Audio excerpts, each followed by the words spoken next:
Images don't do it justice. And then you're just sort of locked in.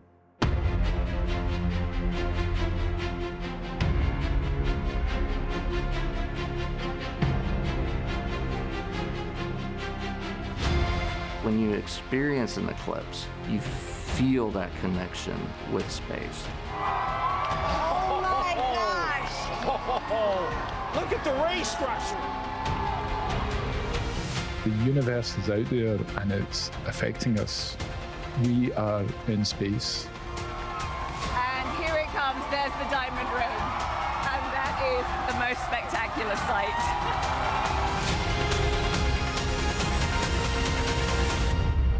If you haven't seen it, you haven't seen anything.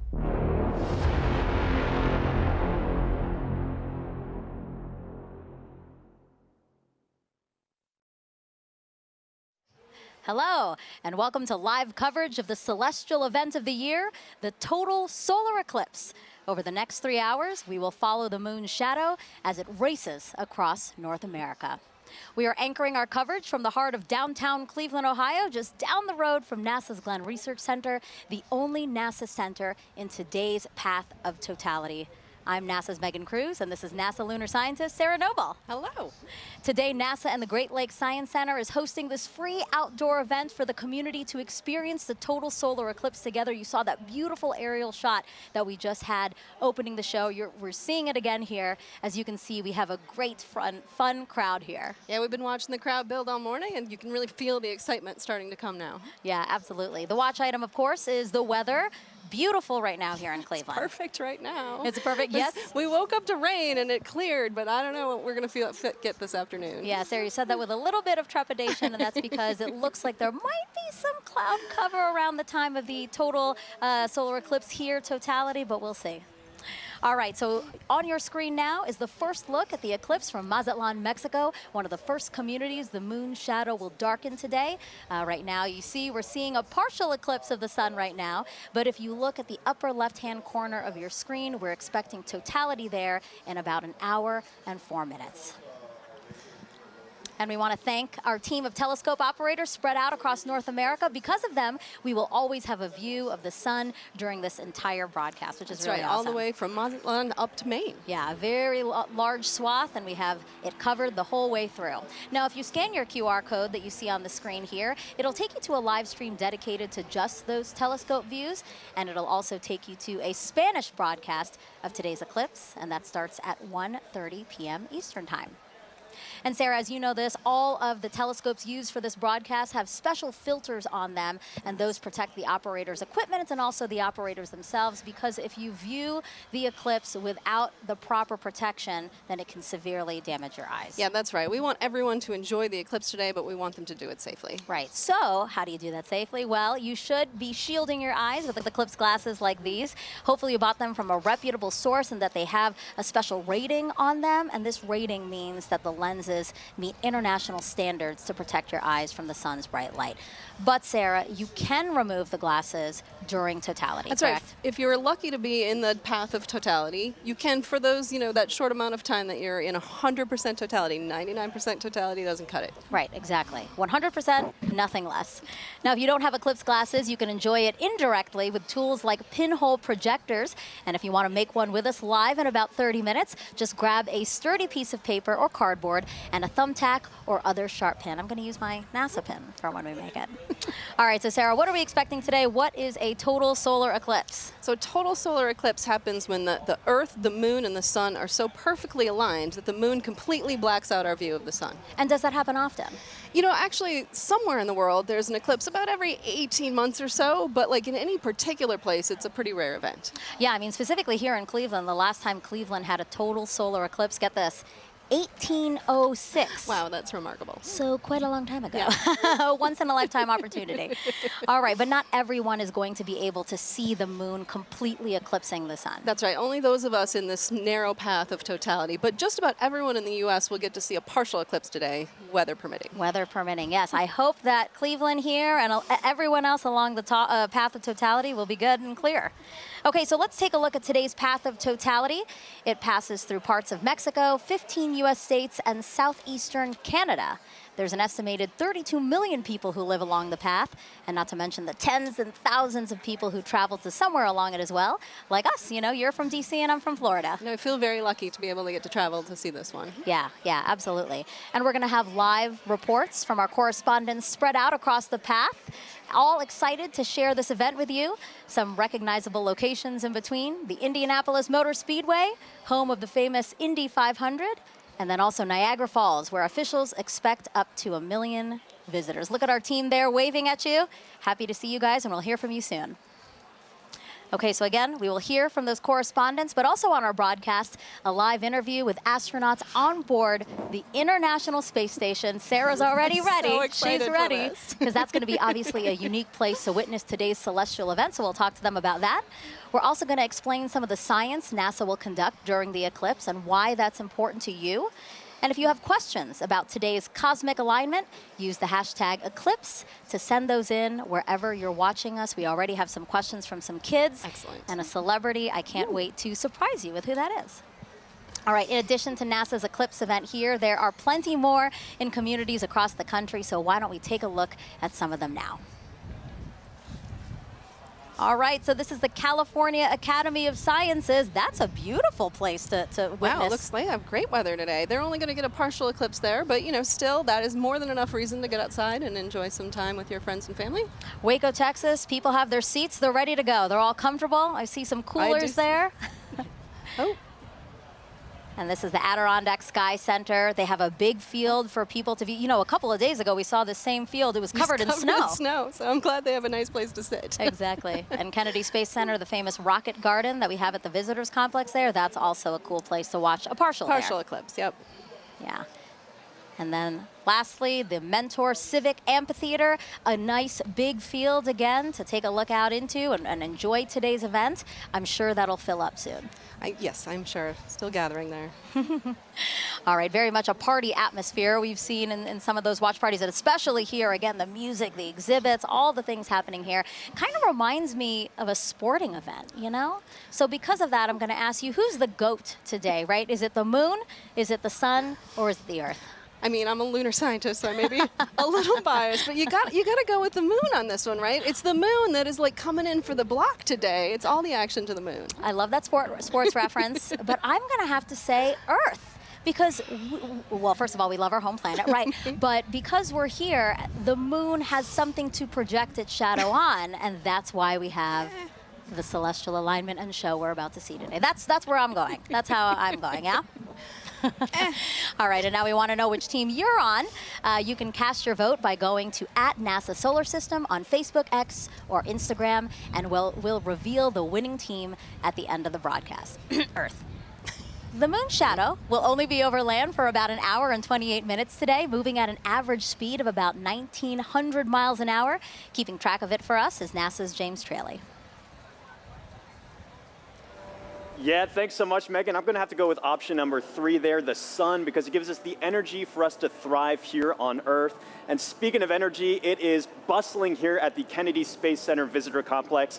I'm coming to you from our new Gateway exhibit, where we today only have a partial eclipse, but still super excited to be tracking all of today's events live with our Eclipse Explorer. This right here is a fantastic tool that was developed by our friends at NASA Goddard Science Visualization Studio. They put this tool together for us to track the eclipse down to the exact second.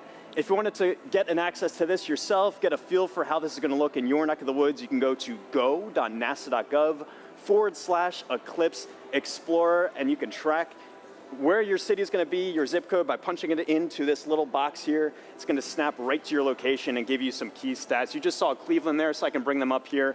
Cleveland is expecting peak totality here to start at 3:13:45 to be precise, local time. They've got a time of totality of 3 minutes, 49 seconds, plenty of time to really sit back and bask in their moment in the fully eclipsed sun. I'm going to be tracking all of this all throughout the afternoon for you to make sure that you do not miss a second of this coverage. Even if you're outside of that path of totality like we are right here, more than 99% of the U.S. is going to be able to see at least a partial eclipse. Some places are already experiencing, you just saw that footage from Mazatlan a little while ago, they are already experiencing a partial eclipse. And as always, if you are in partial, be sure to wear proper eye protection to protect your vision so you can safely enjoy today's fantastic celestial event. Plenty of awesome stuff coming up. We're going to keep a keen eye on that weather.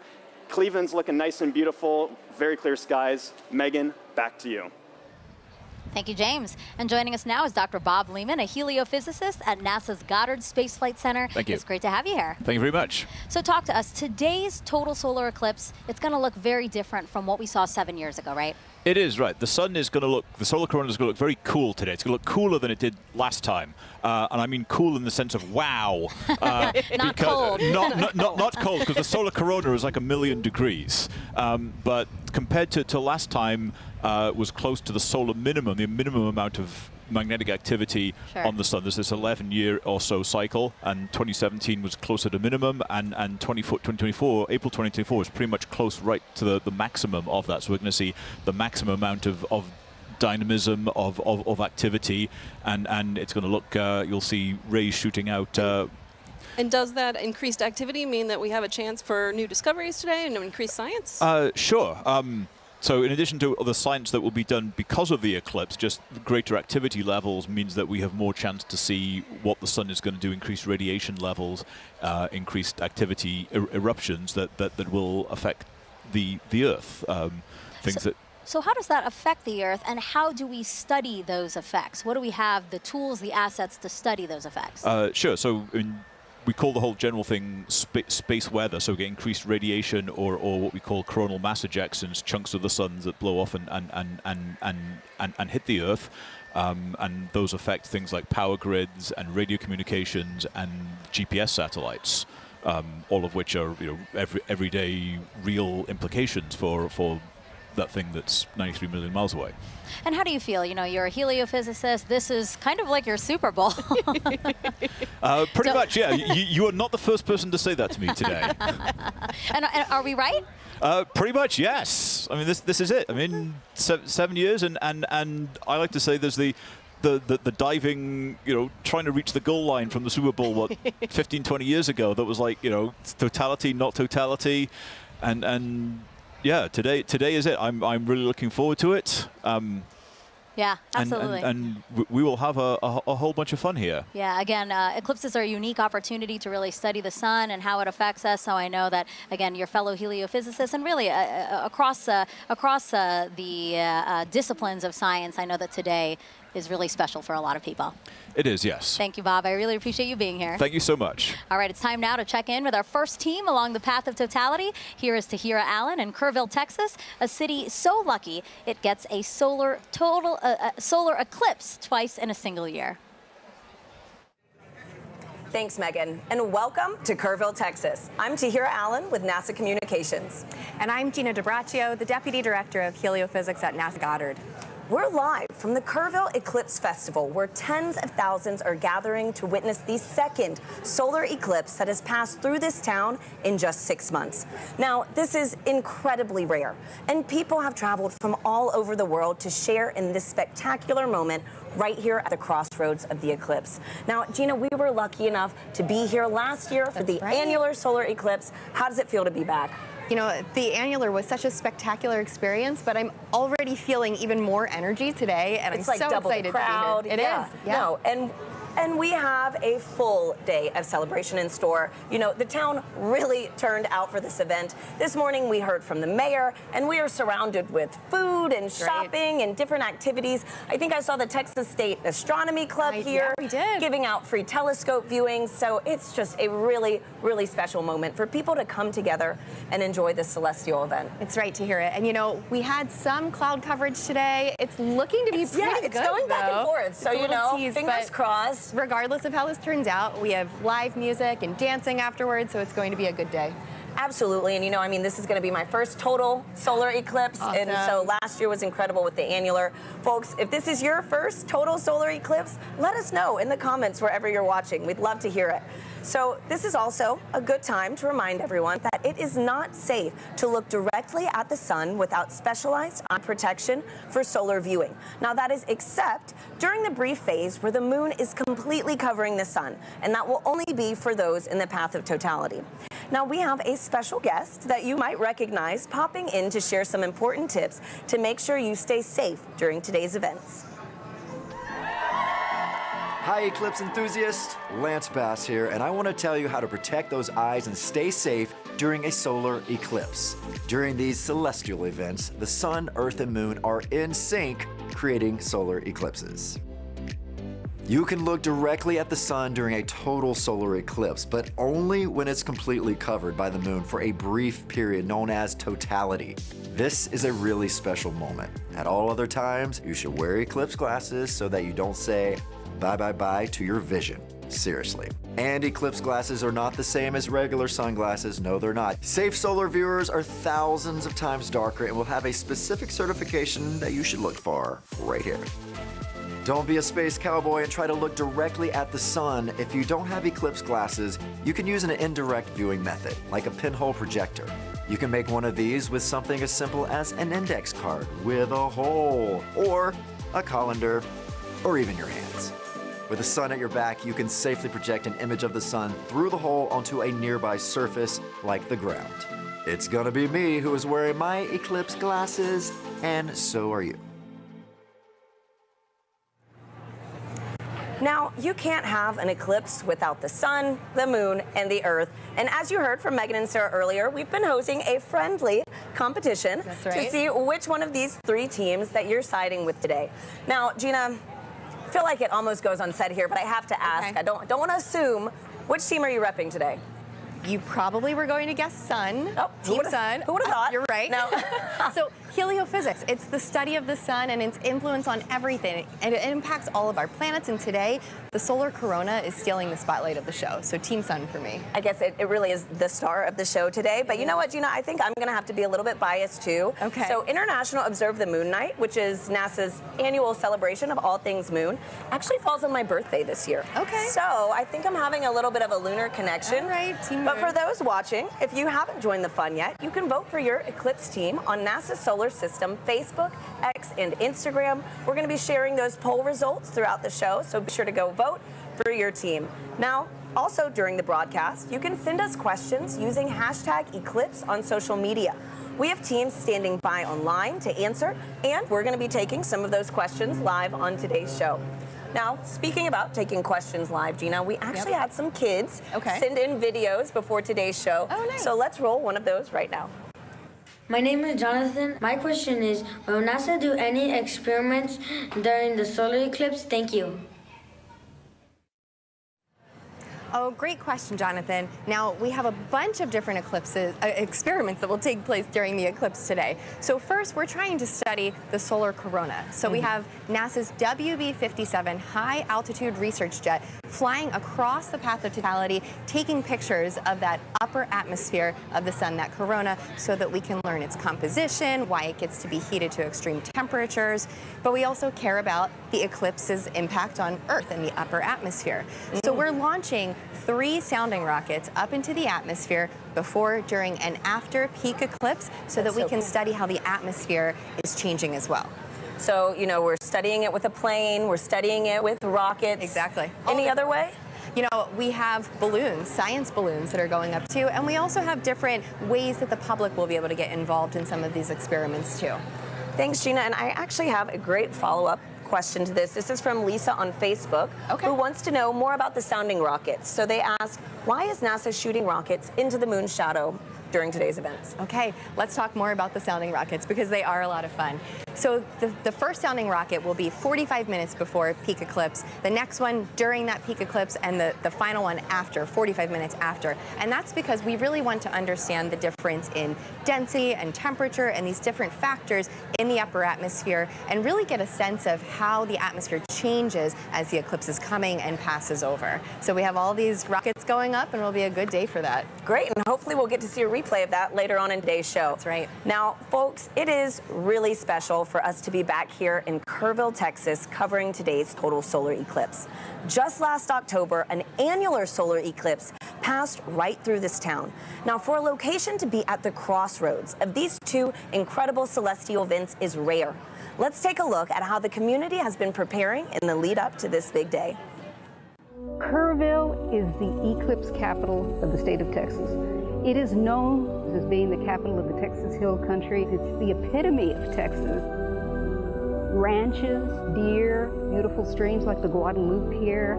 Kerrville is very welcoming. It's a wonderful community. Tight-knit, small. It has about 25,000 people. Kerrville is blessed to be in that special square, the annular eclipse in 2023 and the total solar eclipse in 2024. We're talking about crossroads, you know. We get it twice. Two eclipses right here, right where I stand. Well, it's statistically extraordinary.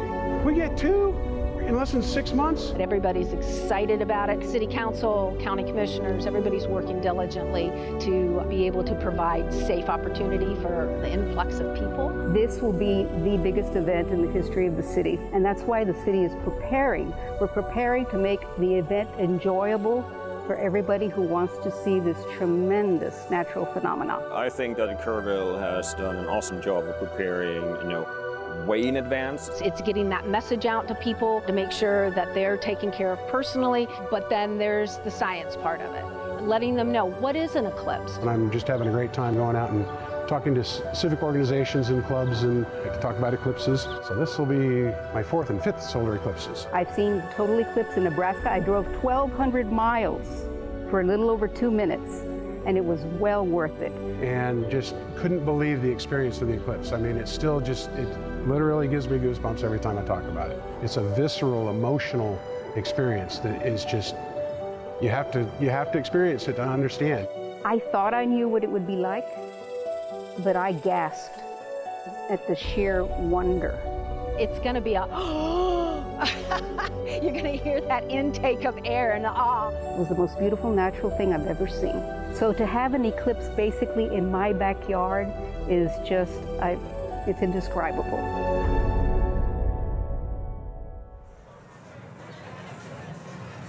We're here now with Catherine Troach, a telescope operator with the Night Sky Network, who is giving us these high-definition views of the sun that you see in your screen right now, of the eclipse over Kerrville, Texas. Kat, thank you so much for being here with us. Thank you so much for having me, and let's thank the weather for cooperating finally. Right? Oh my goodness. Thanks, Kat. And so I'm looking at the telescope feed that we have, and we have first contact now here in Kerrville. Yes. Okay, so for people who want to become an amateur astronomer, what advice do you have? Where should they get started? The easiest way to get started is to look up Night Sky Network. Night Sky Network has over 400 astronomy clubs in the United States. You would just use our search function to plug in your city and find the club that's closest to you. And if you don't have a club that's close to you, you can use our coordinator tips to start your own astronomy club. Wow, that is awesome. And you know what? For folks, if you want some more details on the Night Sky Network and other things on how to become an amateur astronomer, you can visit go.nasa.gov/Night Sky Network. Now, a fun fact about today's broadcast that I absolutely loved learning was that so many of our telescope views that you're going to be seeing today are from amateur astronomers.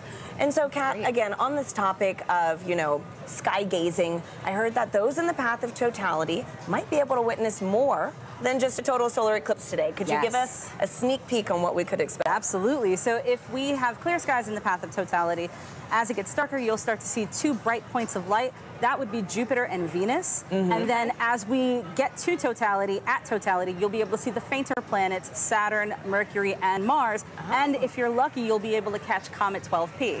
Oh, what a crazy, cosmic alignment today, you know?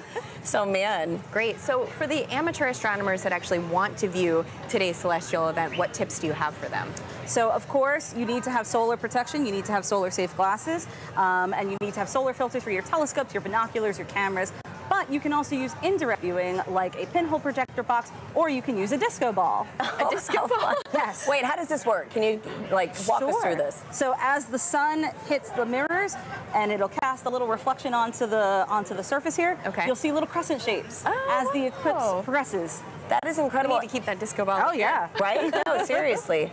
So, Gina, didn't you say you could also use your hands That's at one right. point? You know, you can take your fingers and weave them together to let the light project through so that you can see the projection of the eclipse on the ground. Absolutely. There. That's fantastic. So a lot of different ways to be able to view today's event. There's no one wrong way to do it, unless you're just using to do it. Yeah, just do it. Just make sure you do it safely. Yeah. And so, Kat, too, you know, earlier you gave me a little reveal of your shirt. It is too perfect for today's show. You know, could you give our viewers a little taste? Sure, no problem. So if you know, you know. If you know, you know. Totality going on at the moment. Love it. Thank you so much for being here, Kat. Thank you again for having me. Absolutely.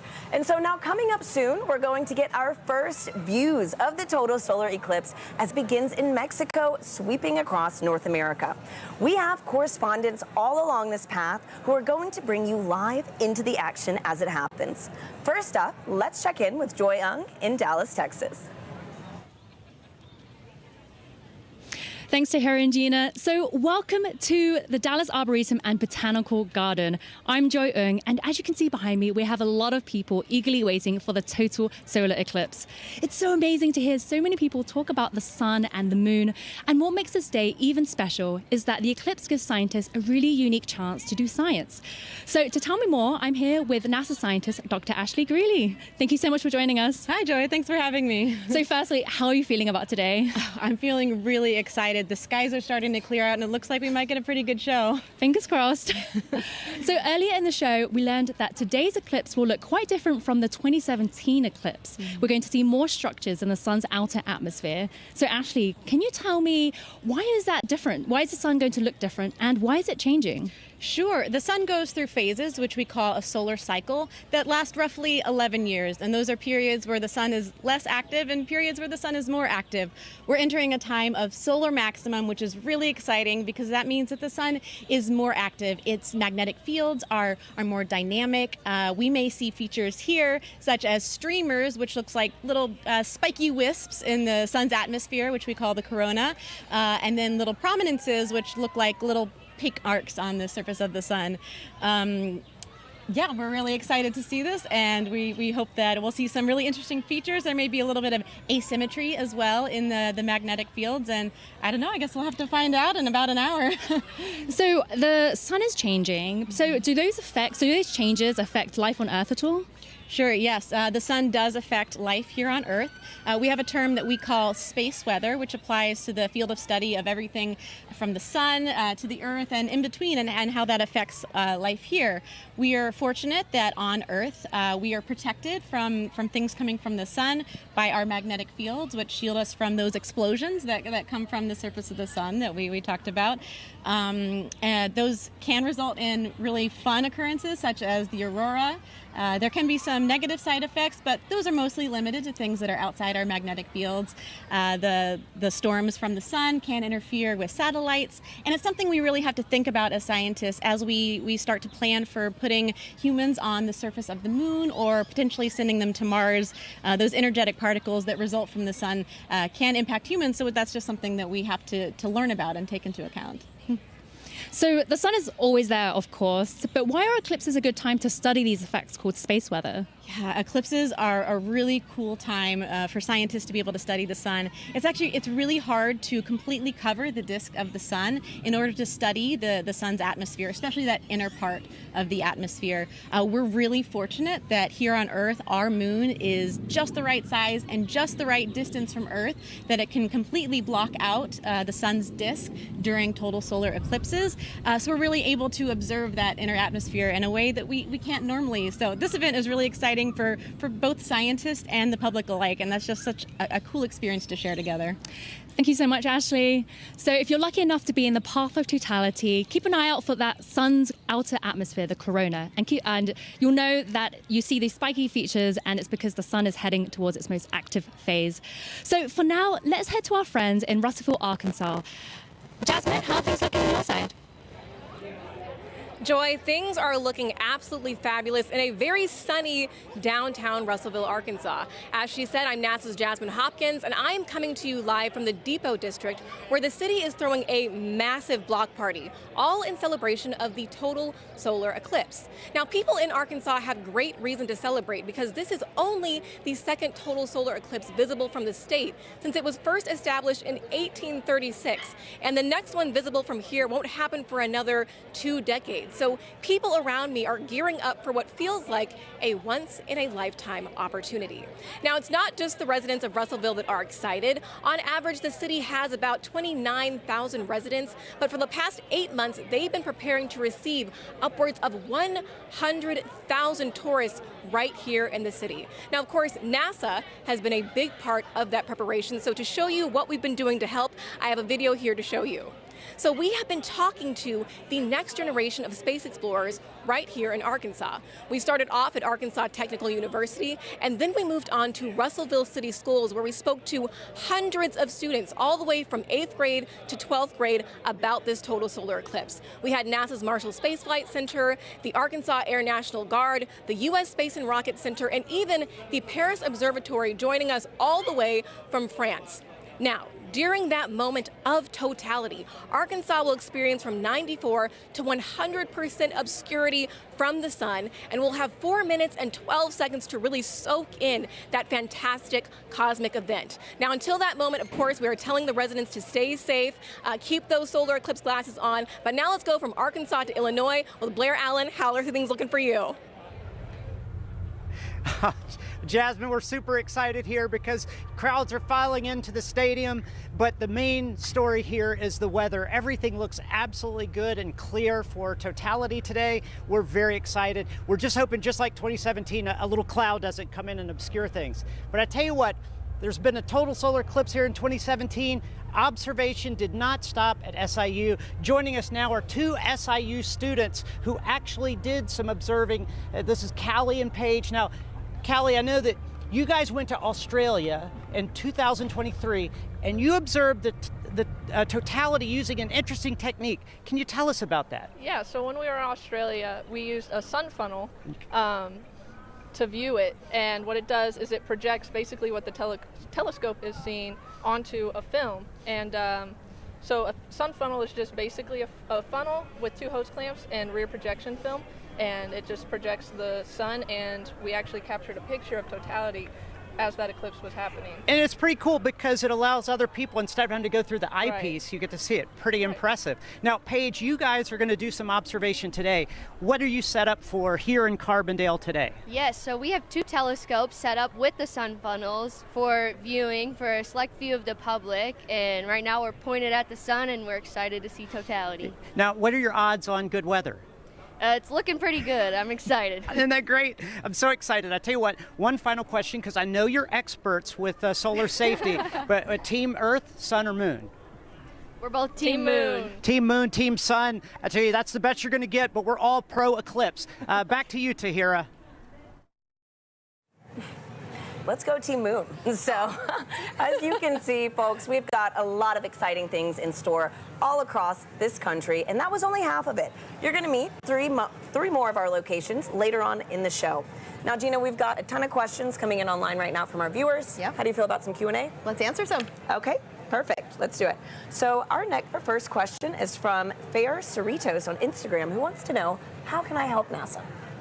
You can help NASA by participating in the eclipse. If you can see it today, go outside, enjoy the moment, or download the Globe Observer app. You can do that right now before the eclipse crosses your path. You need a thermometer, and you just record the local temperatures and the cloud coverage. Fantastic. Globe Observer app. So thank you so much, Gina, and thank you to everybody sending in those questions. We'll take some more later on throughout the show. For now, let's check back in with Megan and Sarah in Cleveland, who are standing by with an out-of-this-world surprise. Yes, quite literally that, Tahira, because we have a special treat for our viewers right now, joining us live in space, 250 miles above the Earth in the International Space Station. Everyone, please help us welcome NASA astronauts Jeanette Epps and Mike Barrett. Sarah, you've been waiting.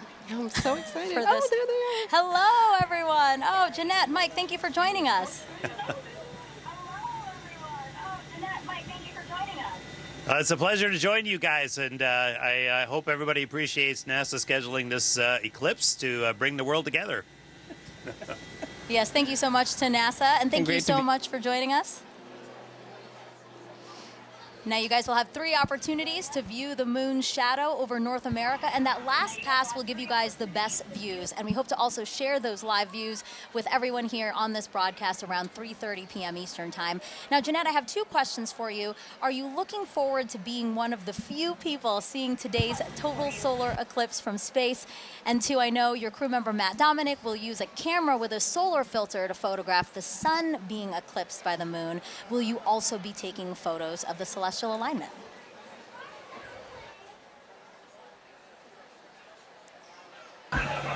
Definitely taking pictures of the solar alignment. And I think we're very fortunate to be here at this special vantage point to see such a special event at this time. So I'm definitely excited. What about you, Mike? What's going through your mind as you're preparing to see such an awe-inspiring event?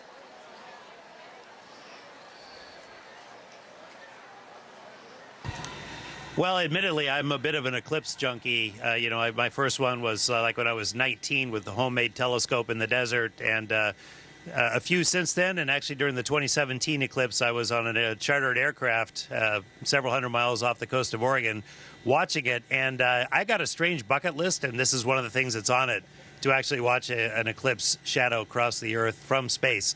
So I'm ecstatic to see this box gets checked and just to see this amazing thing from up here.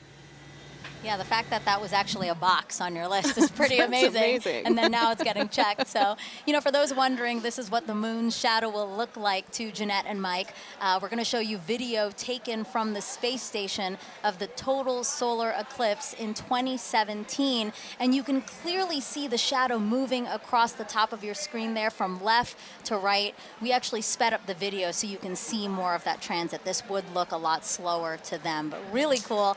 Jeanette, eclipses give us a unique opportunity to study the sun and how it affects the Earth. Can you tell us about the atmospheric waves experiment attached to the outside of the space station right now?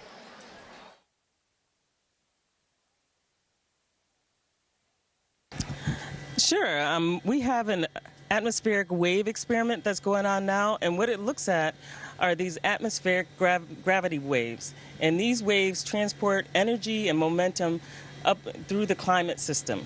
So with the imager on the atomic wave experiment, we're going to look at how these atmospheric gravity waves impact our Earth's climate, how it can impact our space and global and all of our comms, how it can affect our navigation system. And so over the next 2 years, researchers will use an infrared imager to look at the global distribution of these waves as well as their characteristics.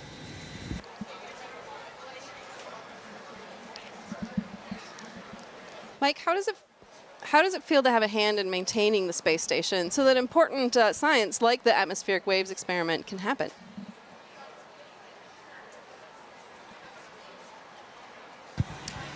Well, of course, the main reason we're up here is actually to conduct that science. We maintain the station to keep this platform what it should be, what it was built to be, which is a vibrant laboratory, which covers so many different disciplines on the inside and the outside, like the gravity waves experiment.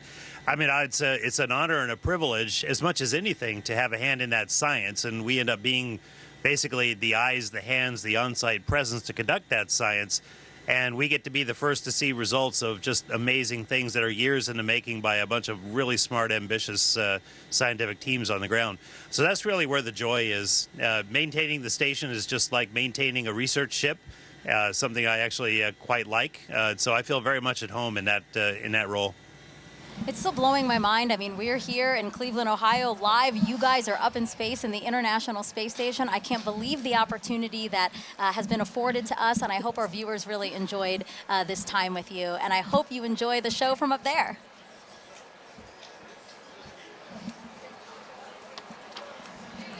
All right. We have, but we do want to close by saying, first of all, we really enjoy being here, but everybody stay safe and use the simple means to protect your eyes as you look at the eclipse, as Jeanette and I are modeling here, which makes us blind as a bat on the inside, but solar protected on the outside. So we encourage everyone to do the same. Really great advice from both of them. Thank you so much. both. Sarah and I have our glasses, That's right. and we're We ready, are ready to go. too. Also blind if we don't do this. All right, again, Jeanette, Mike, thank you so much. And we actually have some time to take questions from the audience. We have #Eclipse. That's how you can send questions to us. So let us take a video from another curious kid we have watching. Hi, my name is Adrian. My question is, why will we not see a total eclipse in California? Thank you. That's a great question, Adrian. So we only a precious few today are going to get to see a total eclipse because the moon is so much smaller than the Earth. It only casts a very narrow shadow. But still, even in California, you're going to get to see a partial eclipse, and that is still a really cool event. So I do encourage you to get out there and see it for yourself today. Yeah, absolutely. So again, #Eclipse. Wherever you're watching us, drop that in the comments, and we'll try to get to as many questions as we can on the show. Okay, so we have obviously people celebrating with us online and at events across the country. So why don't we check out some of those events again now? Waco, Texas again. People look very, very comfortable in their camping chairs and spread out on picnic blankets. They look like they're having a good time. Yeah. A few clouds. A few clouds, but again, they have some time there before. Kennedy Space Center, they will see a partial eclipse. We have some people walking around the Rocket Garden. Oh, it looks like they have beautiful weather there. California Academy of Sciences, yes they do. They have clear skies. We're very, very jealous over here. And then the Mentor Civic Amphitheater that's starting to fill up. Exactly. There were fewer people when we checked in ago, but now lots of people there and lots of people at the Adirondack Sky Center. I wish I could wave and say hello. They look like they're getting ready for some stuff though. Yeah, absolutely. They've got a Again, the little time to snow wait. cleared out because Yeah. there was snow over the weekend, but now it looks like a beautiful, probably still crisp day there for them. Okay, and now we're back here with astronaut Steve Bone, who's looking around, taking in the sights, Steve. I am. see. It's just an amazing amount of people. It's really cool to see. Yeah, it's really- absolutely. you can feel the energy. And it's really beautiful. cool that you're here. So Steve is here because, you know, obviously, as we've been saying throughout the show, you really should have these glasses to safely view the eclipse. But if you don't have glasses, that's why Steve is here. So Steve, I see that you brought some supplies for us. I did. I have a little bit for everybody, and we'll see how we can do here today. All right. So this is like a pinhole viewer, and so it's basically a pinhole camera. I don't know if you ever had to do that when you were a kid. Is make a little camera by basically poking a hole in a piece of paper. Okay.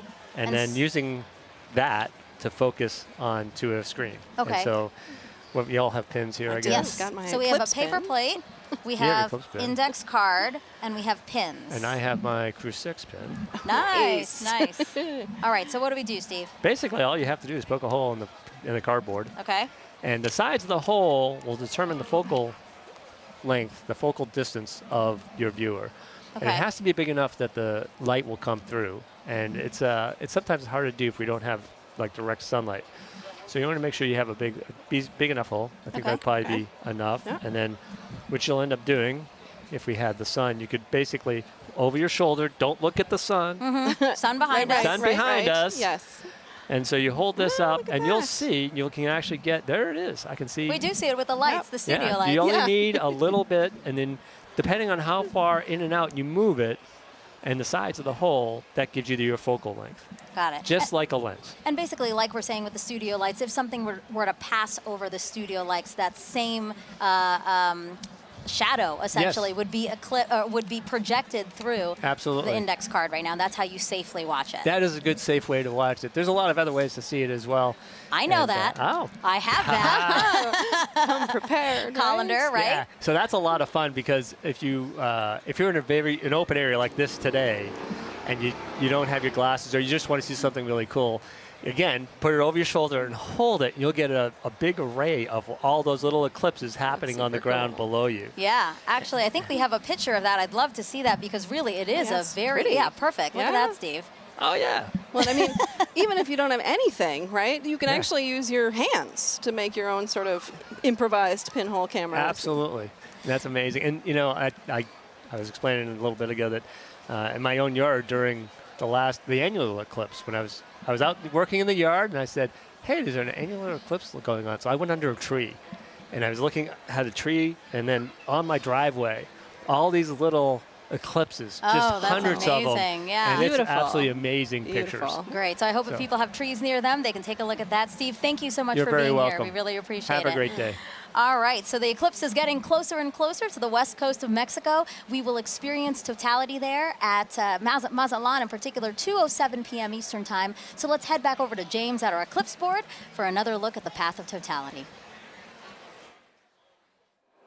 Yeah, thanks so much, Megan. A lot coming up very soon, and make sure you know exactly when to go outside to observe that totality if you're on our path. Or even right now, if you're experiencing a partial eclipse, I've got in our Eclipse Explorer here, I can zoom out just a hair here to show you this. I've got our penumbra on, so this is all the places inside here already experiencing a partial eclipse. You've been seeing some great feeds from our camera in Mazatlan, Mexico. They've been experiencing that kind of crescent sun for a little while now. They're just about 20 minutes out from actually experiencing totality itself.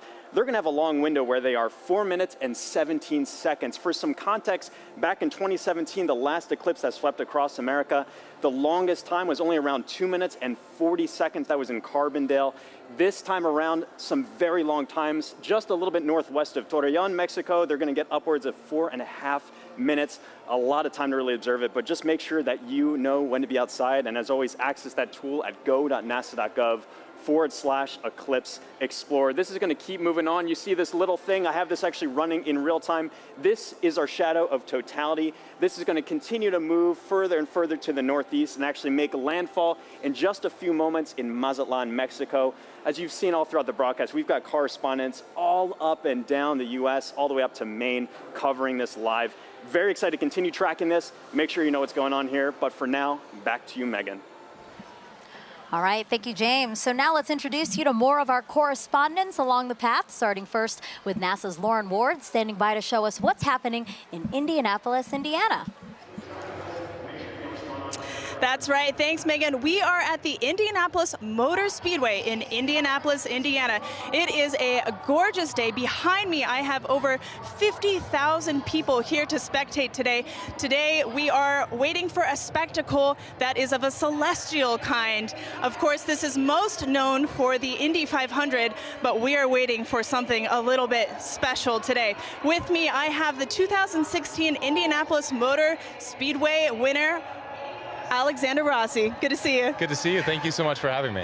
It's great to have you. So the Helio Big Year is a celebration of sun science and how the sun touches everything, including IMS. So tell me, the track when you're doing a qualifying round is about 4 minutes long, which coincidentally is the length of totality. So tell us, what is it like being on the track?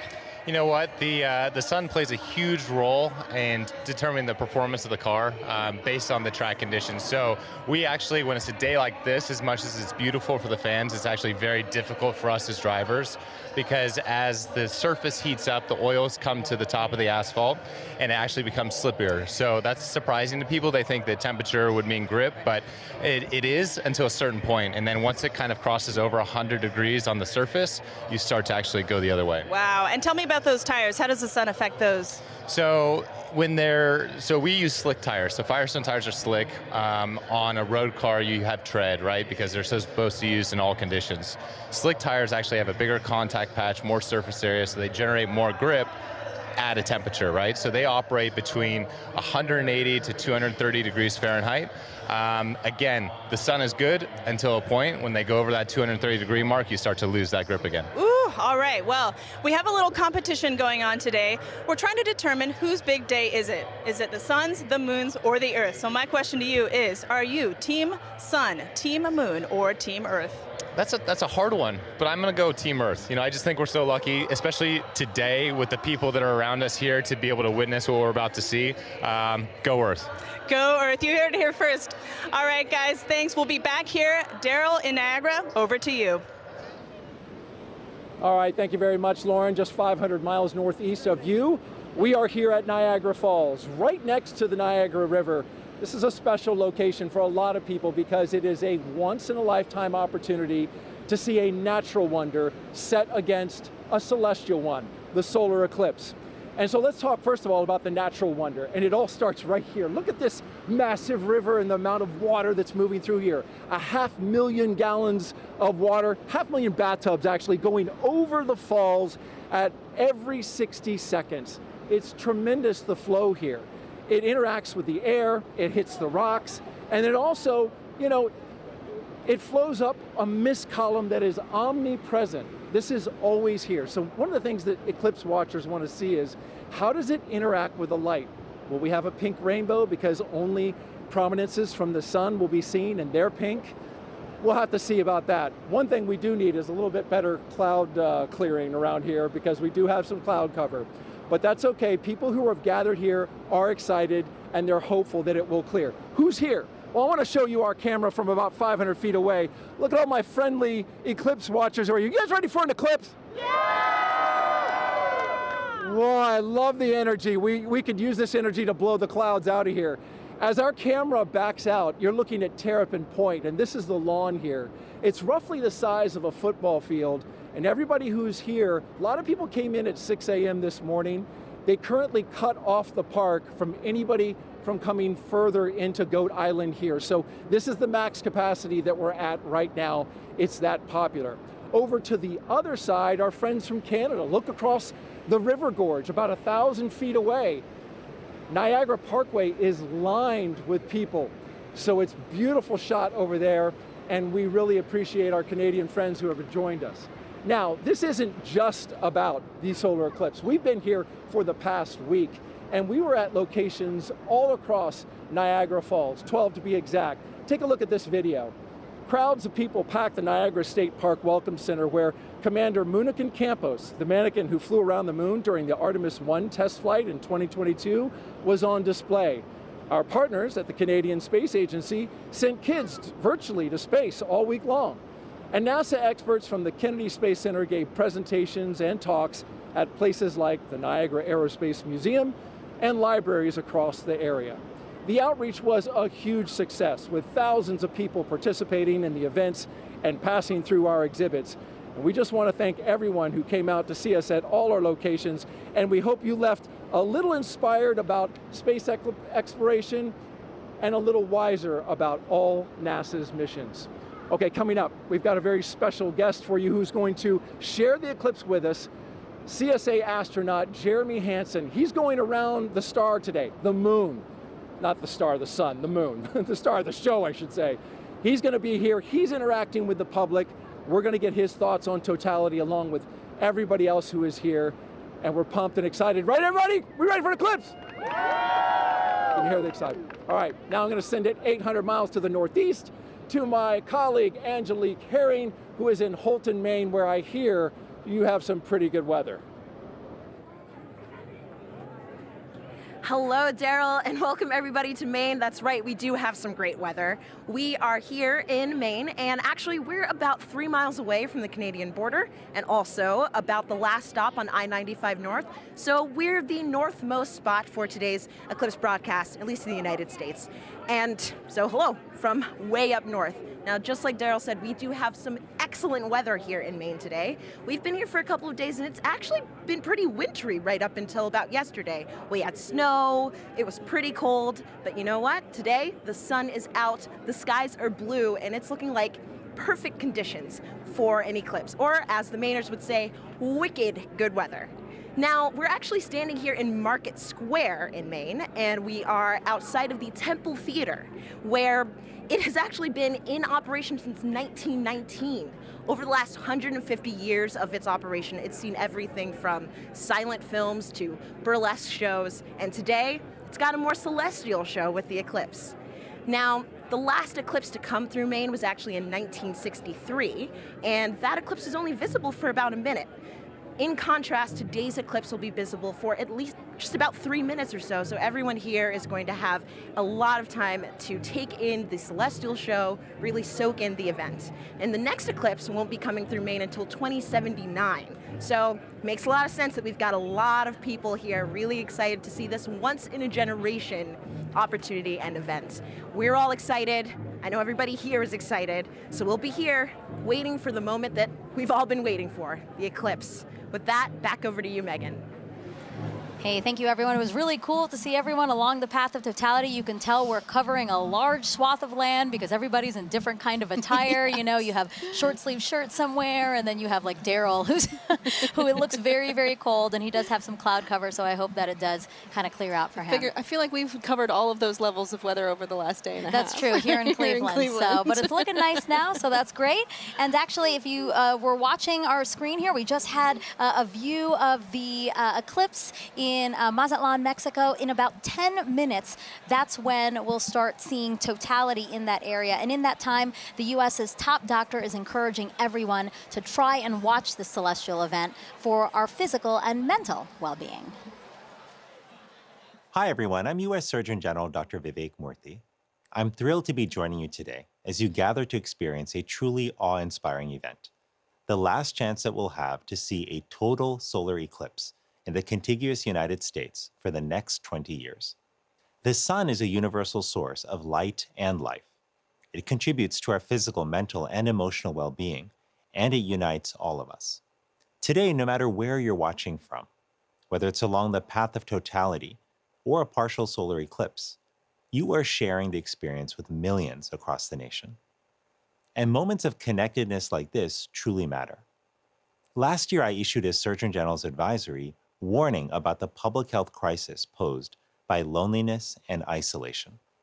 I shared that our connection with one another is a powerful force that can help protect against the damaging physical and mental health impacts of loneliness. What better reason is there to come together with friends and loved ones than to share a once-in-a-generation experience like the solar eclipse? This is an experience that will stay with you, precisely because of the awe that it inspires. Awe allows us to step outside of ourselves, giving us fresh perspective and opening us up to connections. So grab your eclipse glasses and let's enjoy this moment together. Some great advice. Thank you so much. All right, we have time for other hashtag eclipse questions. Sarah, are you ready? I am absolutely ready. All right, let's take a look at this video from a familiar face. Hey everyone, I'm Scarlett Johansson, and I play a NASA Public Affairs Director in the new film, Fly Me to the Moon. I hope everyone is safely enjoying today's eclipse. I actually have a question about the moon for NASA. So during a total solar eclipse, I've heard that craters and features on the moon play a role in what viewers see on Earth when the moon blocks the sun. So why is that? Question, Scarlett. So yeah, as we, the moon isn't a smooth marble. It actually has big, high mountains and valleys, these craters. And as we approach totality, sometimes you'll hear people talk about Bailey's beads, and these are the last few moments of sun creeping through those deep valleys. Yeah. Just before we hit totality. Yeah. Absolutely. Thank you so much. It's so great to have you here to answer some of these questions, and we plan to take more. If you send them in, hashtag eclipse again. Okay, if you're just joining us, I'm NASA's Megan Cruz, and this is NASA lunar scientist Sarah Noble. And as you can see, you are watching the official NASA broadcast for today's total solar eclipse. And we are in the heart of downtown Cleveland, where NASA is celebrating this celestial alignment. Take a look at our shot from the air. That is how many people who are just here at the Great Lakes Science Center alone. So many more spread out throughout Cleveland, because again, the last time this city had a total solar eclipse was 1806. But again, just down the road, we have the only NASA center in the path of totality.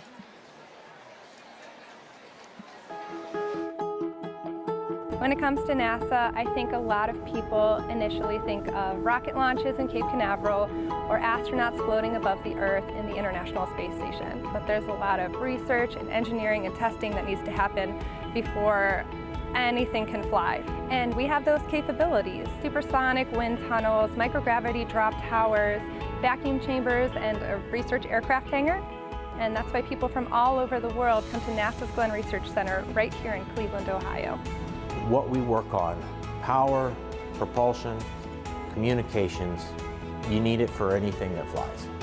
We like to say the road to the moon goes through Ohio, and that's because our test facilities are crucial to advancing the Artemis program. Part of our vision for going back to the moon and establishing a sustainable presence is having a lunar gateway. A lunar space station can fly successfully around the moon and sustain astronauts there.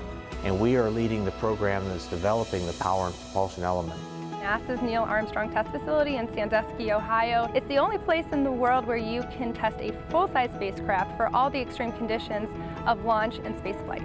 Right now we have the Orion spacecraft. This is a spacecraft that actually went around the moon, but we're using it as a test article now to make sure that in the launch environment, that spacecraft is safe. When it comes to aviation, every U.S. plane has NASA Glenn technology on board, which makes your flight cleaner, safer, and quieter. And looking at solutions like electric and hybrid electric propulsion systems that will reduce or give us different ways of converting energy that are cleaner. Our center partners with a lot of community organizations to share NASA's discoveries or just get kids excited about science, engineering, technology, and math. I really enjoyed the VR experience. It was really cool to be able to sit like I was an actual pilot flying. I feel like I could potentially look into considering aerospace. We've also made it our mission to prepare Cleveland for the April 8th total solar eclipse. We demonstrated different types of hands-on activities for educators to share with their students, as well as the science behind a total solar eclipse. My favorite thing about Glenn is our people. Not only are they crazy smart, but they are genuinely good people. And we are literally part of almost everything NASA does. And so what's really great about being here is you're in the heart of it all. And joining us live is now NASA Administrator Bill Nelson. So great to have you here for this celestial event. Thumbs up. Thumbs up from the Administrator.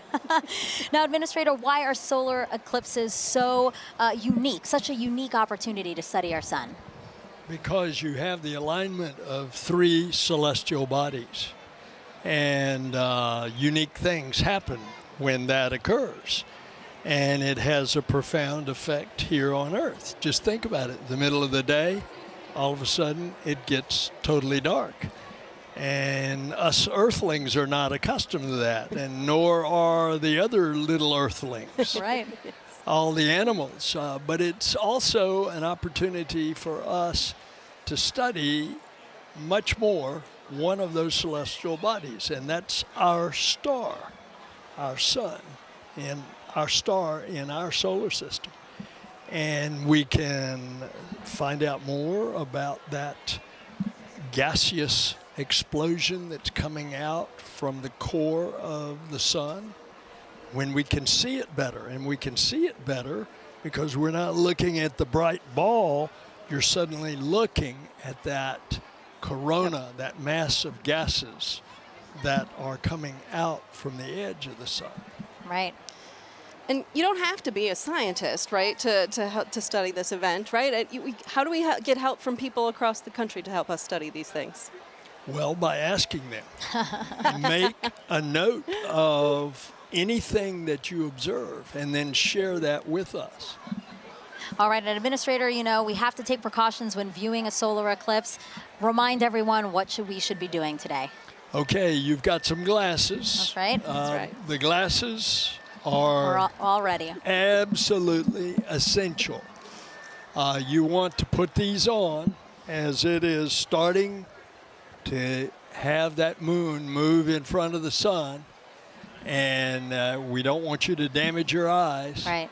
Yep. And it's incredible. You put these glasses on in the normal sun of the day, you can't see a thing. Can't see a thing. But when you look at the sun, you will be protected. Administrator, thank you so much. We really appreciate your time here. And now we're going to head it back over to James at the Eclipse Board. Whew, yeah, the countdown is on. Just a few moments left until the eclipse makes landfall in Mazatlan, Mexico. Right here, you can see where that eclipse totality shadow is right here. It's going to continue moving very rapidly onwards to Torreon, where we also have a live feed covering all of this event. Super excited for that big moment. And let me actually just go to our moon board here, and we can play through this at 60 times speed. I'll zoom in a little bit here. And Scarlett Johansson had a question a bit earlier about the kind of rippling effect that we see of the eclipse shadow. When you first see this right here, at first glance, you might think it's low resolution or we're lacking some kind of information here. The inverse is actually true. This is actually incredibly high resolution, this shadow projection that we have, because of data that we've been gathering at our moon for more than 10 years, thanks to an orbiter called the Lunar Reconnaissance Orbiter. It's been mapping our nearest neighbor in incredible resolution, just really getting every single bit of valley or crater or mountain. All of those little imperfections on the moon are contributing to that shadow that we see rippling across the country. You're not going to be able to see that from the ground, but looking from space, you see that really cool effect of kind of the rippling there here. So let's just preview some things to come here. In Mazatlan, they have that last little crescent sliver of sun. For now, if you're in that area, make sure you keep your glasses on until that sun is completely blocked out by the moon. That's going to be in just a few moments. You're going to have a long duration there, 4 minutes and 17 seconds.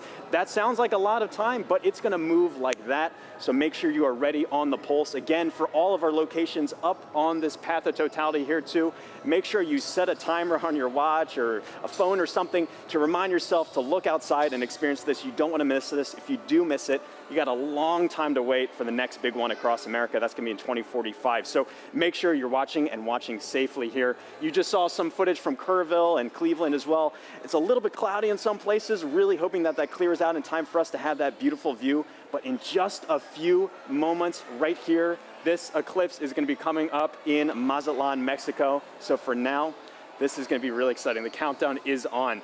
So for Mazatlan, this is the last little bit here. Again, I'm always keeping an eye on that weather. And also one little note about our tool here too. If you wanted to see, this little icon kind of previews what the expected eclipse is going to look like at that given time. All these little googly eye features are clickable, hyperlinkable. You can kind of click on that. It'll snap you right to that exact time to get an idea for what it's going to look like in your neck of the woods. But for now, the big moment's coming up. Back to you, Megan. Let's check it out. All right, thank you, James. And as you can see, wow, we just have a tiny little faint sliver left of the sun in Mazatlan, Mexico. We are expecting totality in 1 minute and 35 seconds. You know, joining us now to walk us through this, Kelly Korrick, an astrophysicist from NASA's Heliophysics Division. Kelly, tell us about the science NASA is about to conduct right now in Mazatlan. So science that they're going to conduct is about the WB-57. So we're going to fly some planes over and make sure that we can actually see that solar corona, that hot atmosphere that's around the sun that we're about to get once we reach totality.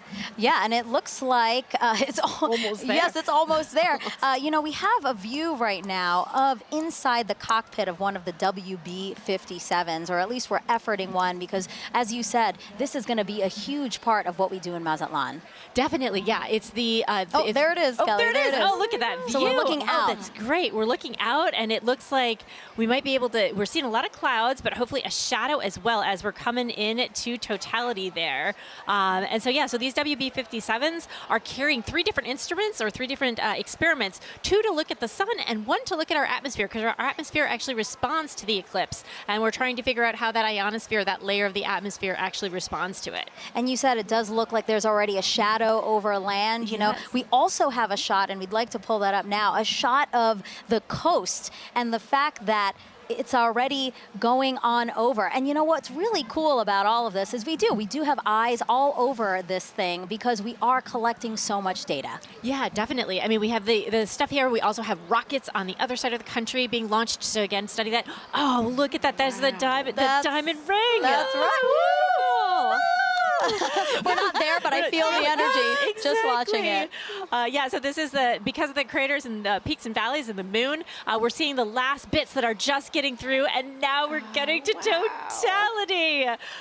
This is great. So you're starting to see those pink fingers out there kind of sticking out. Wow. So again, totality here in Mazatlan, Mexico, the first community in North America to experience the moon completely eclipsing the sun. And if you are in Mazatlan right now, it is now safe to remove your eclipse glasses for the next 4 minutes.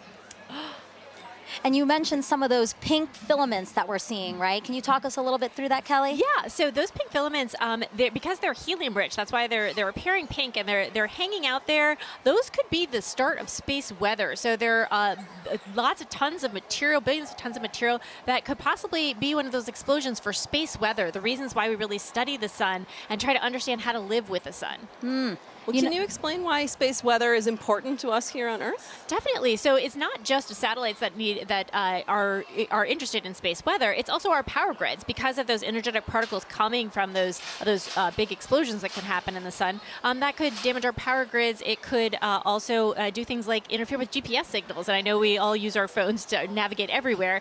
So if we didn't have that, that would be a big problem. So we're looking to understand it better so we can all mitigate all those things. Some of the movement we're seeing here is just our telescope operator adjusting because, again, they needed to make some changes for before totality. Now they're viewing it a different way, and then after totality, we might see some shakes there as well. But I really just cannot believe how crisp it is. As we said, it's not a marble, but I mean, just the view of it is so crisp with these little, again, those filaments are just amazing that we can see that to such accuracy, you know? Right, definitely. And also the white fuzz. I mean, you're seeing something that's 1,000,000 degrees just hanging out all around the sun. And, 3 billion Earths can fit inside of there. So there's a lot of atmosphere there, all around there, just hanging out, being very warm. And so, one of our mysteries is, and one of the B-57s are addressing. There you go, WB-57, our pilot. Yeah. He's flying. So basically, Kelly, he is going to fly and try to chase down the shadow for as long as possible, keep up with it as long as possible. Exactly. The shadow is much faster than the plane. However, they can chase it for a while and get an extra 2 minutes. So on the ground, we can only get 4.5 minutes, and they're going to get 6.5 for that plane. I love that they're waving to us. Oh, there you go. And now we're flipped. Now we're seeing the front. So again, they are in night. I mean, it looks very dark with only some light in the horizon, yeah? Right, yeah, and that's what we'll expect wherever we see totality is the night sky is very dark. You might even see some planets or stars, and then you'll see like twilight all around in 360 degrees. What an amazing vantage point as well. My gosh. I'm very jealous. Kelly, are you jealous? I kind of feel like you're jealous. I'm kind of a little jealous. Yeah, I kind of want to, see if I can make a faster plane so we can, follow it the whole way. Plus, they're up above the clouds, so they don't have to worry about the clouds. Exactly. Well, I do want to say a big thank you to the WB-57 pilots and the whole team supporting them for that great view. That was awesome. Kelly, you have a wealth of knowledge when it comes to the sun. And for those watching, if you're interested in learning more with her, check out her and other experts featured in the Sun series of NASA's Curious Universe podcast. And that QR code will pop up on the screen, and that'll take you straight to the episodes. Again, look at that double box we got there. We're showing you amazing views during this broadcast. A big thank you, actually, to the Solar System Exploration Research Virtual Institute, or SERVI, for providing the telescope views from Mazatlan. Yeah, the SERVI team down there, the SERVI team is based out of Ames, but it is a collection of teams across the country and across the world that are sort of studying the intersection of science and exploration, helping us get ready for our next trip with humans to the moon. Yeah, that's amazing. Okay, totality is actually about to end in Mazatlan. Let's keep watching our screen right now for, again, what are we watching for, Kelly? We're watching for the diamond ring effect. So that's when the first bright light, we're starting to see it on the side there. So you're going to put your glasses on right now to protect those beautiful eyes because now we're going back to the partial phase. Whoa, that's amazing. Wow. Yeah. Kelly, that's a filter, by the way, everyone. That's why we're seeing that. But when you said put on your glasses, I'm so trained now to do it that I almost did it here in Cleveland. No, we're fine in Cleveland. We're still in Mazatlan. Again, what we're seeing is because we needed to adjust the filter now that, again, it's basically like putting on our glasses. The way that you said people on the ground need to put on our glasses, our telescope operators need to protect their own eyes as well as their equipment. Exactly. Well, thank you so much, Kelly. I really appreciate your time here with us. It was so fun to learn about the science and actually see the first eclipse come for North America here. So thank you so much. Thank you. All right, as you can see, there's a lot to learn about our sun and eclipses. So to explain it all in a really fun way for kids, NASA developed a clever game called Snap It. We have another QR code coming on your screen right now. Just scan that code, or if you're watching us on your phone, all you have to do is screen grab it, press on it later, and you can check out that game. Also the website, if that's easier for you, go.nasa.gov/snapit. Okay, so NASA can predict the total solar eclipse's path to a high degree of accuracy because of a spacecraft that launched nearly 15 years ago. This same spacecraft is now helping our Artemis II astronauts who'll be orbiting the moon next year.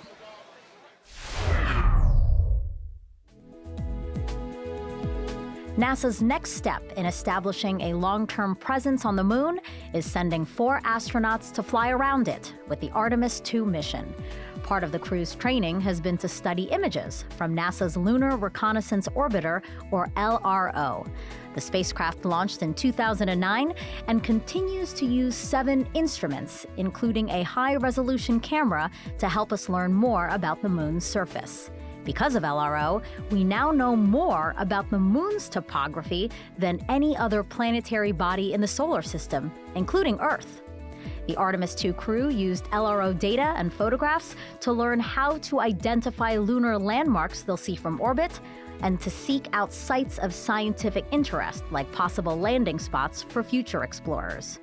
While helpful for planning Artemis missions, people back here on Earth also use LRO to predict the shape of the moon's shadow, or umbra, during total solar eclipses.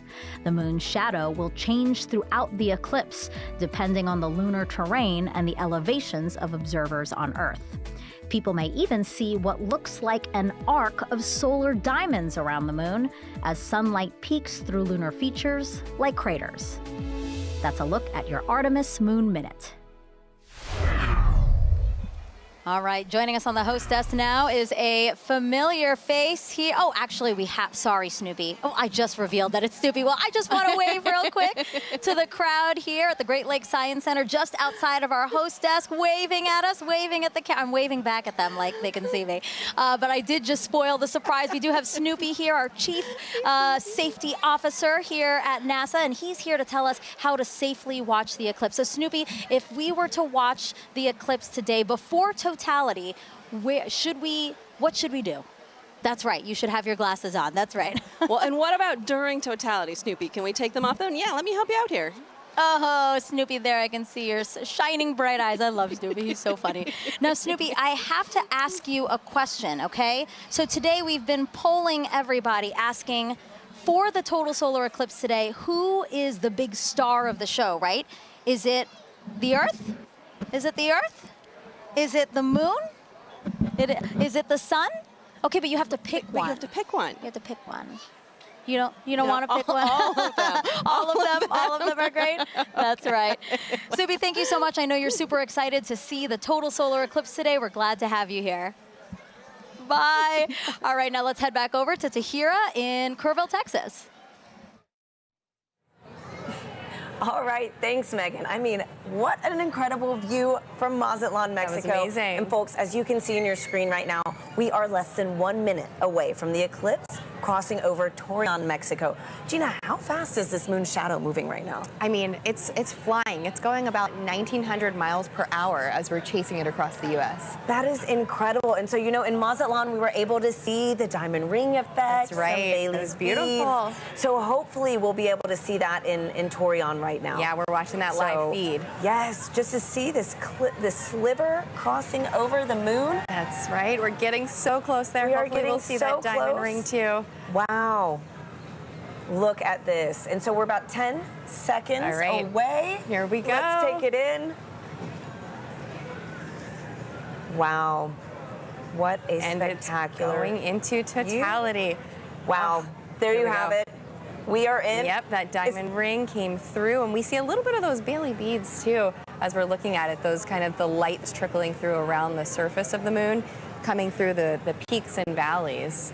So what are we viewing on the left-hand side? This almost pink color effect. Right, and so as we just heard from the last totality, you know, these pink fingers are popping out a little bit, and those are those solar prominences. They're appearing pink because of the helium rich, but we can see it. Let's focus on the corona here, that glow that we're getting, and we can see basically these streams that are coming out, a lot of that energy and brightness that we do not have the ability to see on a day-to-day basis. So with this total eclipse, we're able to see that corona nice and bright coming through in Torreon.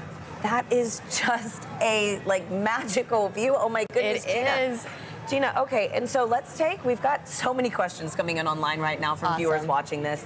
Our first one is going to be from Justin, who wants to know, right now we are seeing a pretty clear and spectacular view of a total solar eclipse. Yes. But Justin wants to know, what will it look like if it's clouded over? Right, so the view that we're getting right now, you won't be able to see that if it's clouded over, but you will have effects going on, right? You'll get a change in the temperature, so the temperature will drop. It'll still get darker as well. It's already getting dark here in Kerrville. I mean, we have some cloud coverage, right? And we're feeling a little extra wind. It's noticeably darker despite the clouds that we have, so you'll get some of those environmental effects, even if it's cloudy where you are.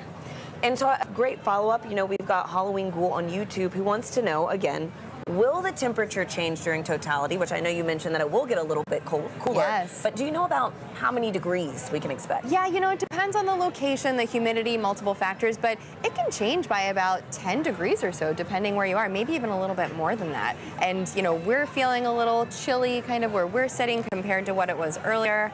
And I mean, I'm just staring at this view of totality that we have in Torreon. So we're about halfway through totality right now in Torreon, Mexico. And again, I know folks said that this is almost double totality than 2017, right? That's right. That's right. And so in 2017, we had a little more than 2 minutes. So we're lucky enough this time that we have over 4 minutes in some places too. This is so beautiful. And so our next question from Sibel on Instagram wants to know, why is the sun more active right now?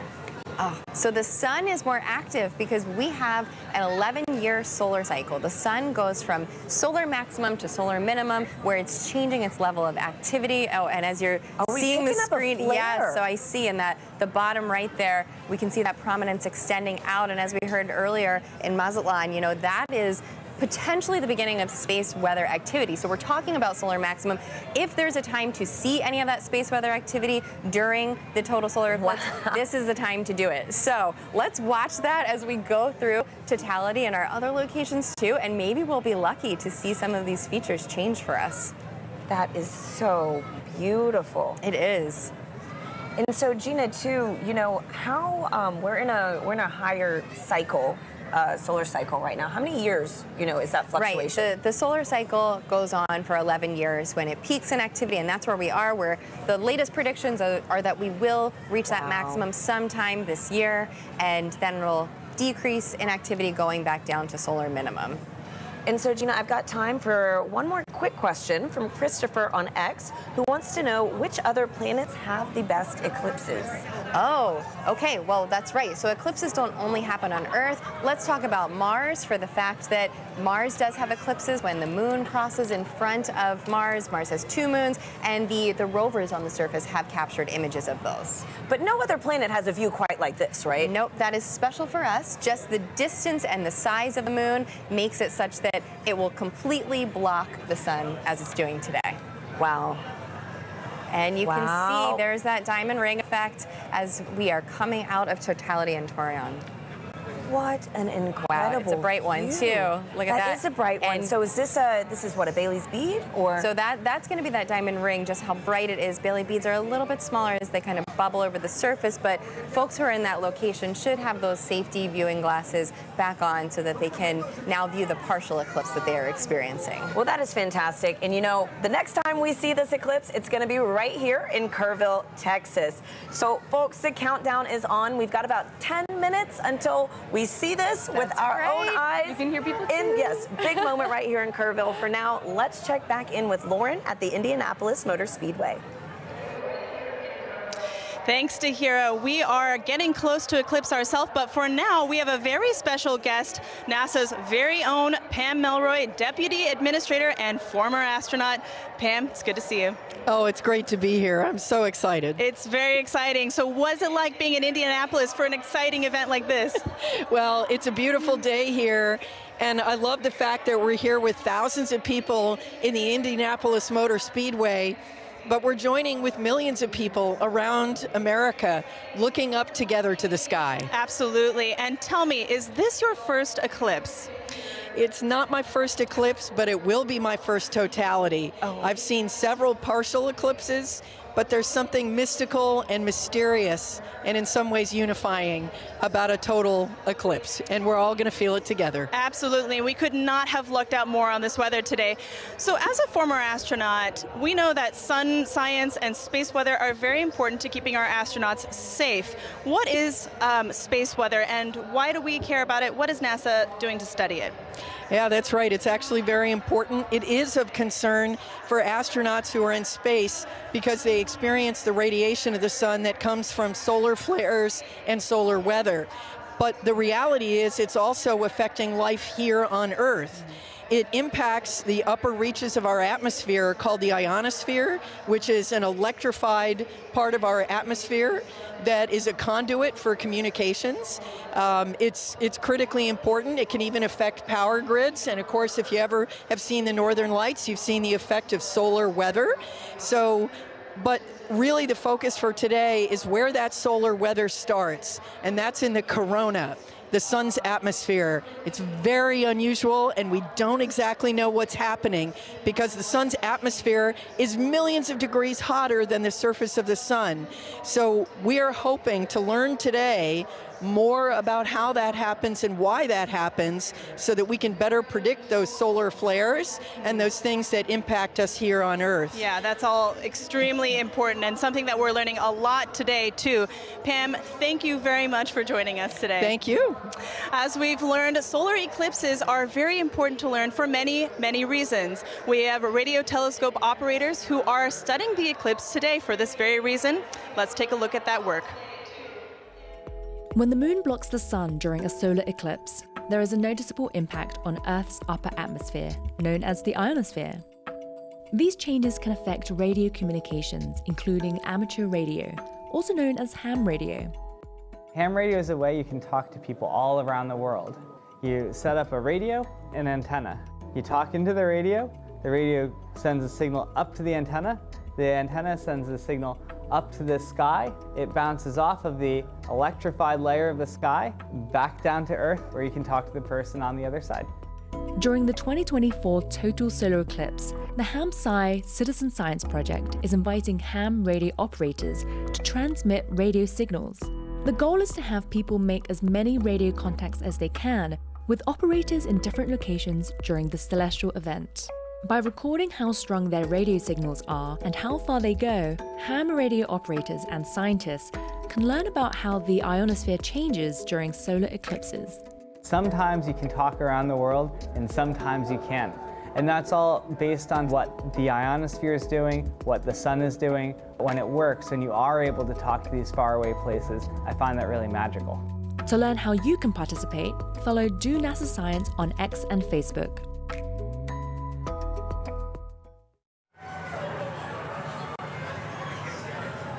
And we are minutes away from the total solar eclipse over Kerrville, Texas. The temperature is dropping. As you can see, I have to throw on a jacket. The sky is dimming. We're on the edge of our seats, and we are joined now with astronaut and commander of the Artemis II mission to the moon, Reed Wiseman. Reed, it's an honor to have you here. Thank you. The crowd noise, the fact that the sun is behind the clouds most of the time and peeking out, it's so wonderful. I know. True. Thanks for being here, Reed. As you can hear, we are ready. We are right there. So exciting. So tell us, Reed, obviously everybody is excited, but have you seen a total solar eclipse before? Never a total, so I will share this darkness with you and this whole crowd the first time. Oh my wow, gosh, this is incredible.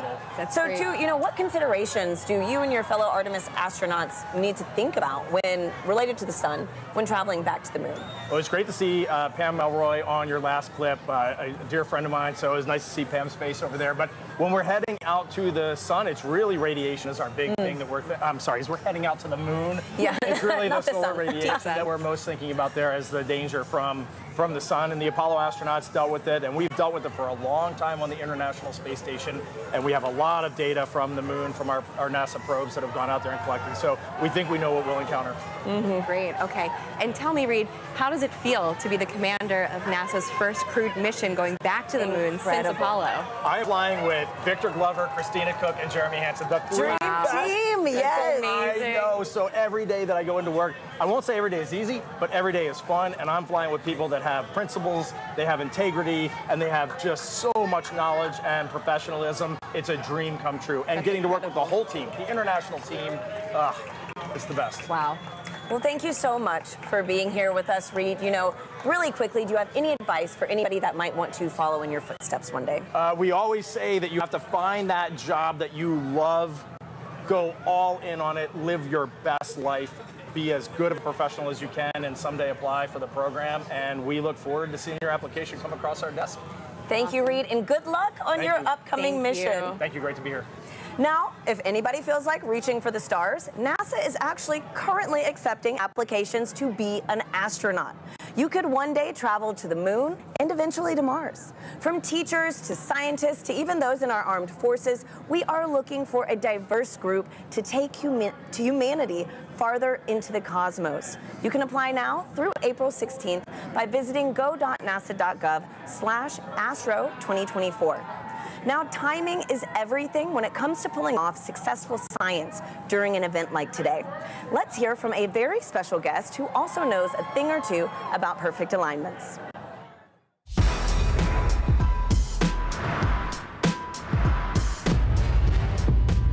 Hi, I'm Paul DeYoung, shortstop for the Chicago White Sox. What does it take to do my job? You gotta know your physics. I specialize in predicting the path of fast-moving objects at a split-second pace. At my position, it's key to know exactly where and when two paths will cross. Just like NASA needs to know when the Earth, Moon, and Sun will align to predict a solar eclipse. Working it all out on the whiteboard is one thing. They're ready for a solar eclipse delay at Volcano Stadium. But seeing it in action is a whole other ballgame. And on April 8th, you can see just what I mean as a total solar eclipse crosses the United States. NASA has mapped the detailed shape of the moon's surface, so we know exactly where the moon's shadow will fall. And you know where to be to see the eclipse in person, even if it's from the stands. Don't miss your chance to experience the beauty of science in action and maybe catch a ball game.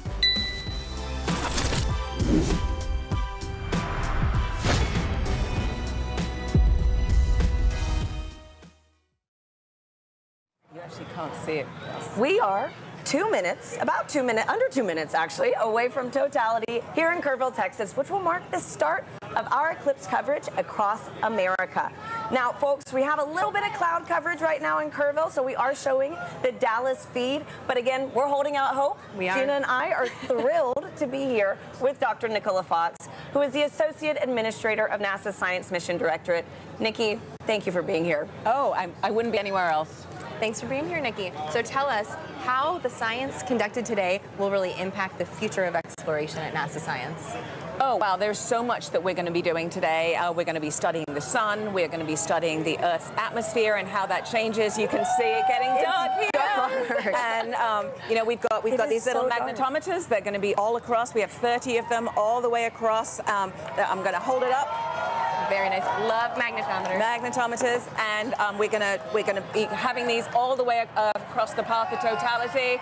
And it sounds like we should go. We should get up. Oh my goodness! Let's go! Oh my goodness! Less than a minute. Oh my goodness! Wow. Okay. All right. Glasses on, Nikki. Yes. Yeah, or glasses no? on, but we're about to get. Okay. Yeah. There's some cloud there's coverage. some cloud coverage. It's trying to peek out. It is trying. It is trying. It is trying. Windy, it is getting for dark sure. here. The wind's picked up. You could actually see the birds started flying in a very weird pattern a minute ago. Good point. Come on, clouds. Everyone's wow. screaming. Yes. You know, I might have to switch to Team Sun. Come on. Oh my goodness. We're there. We're nearly there. Okay. There we go. Wow, the crowd is counting down. Yes.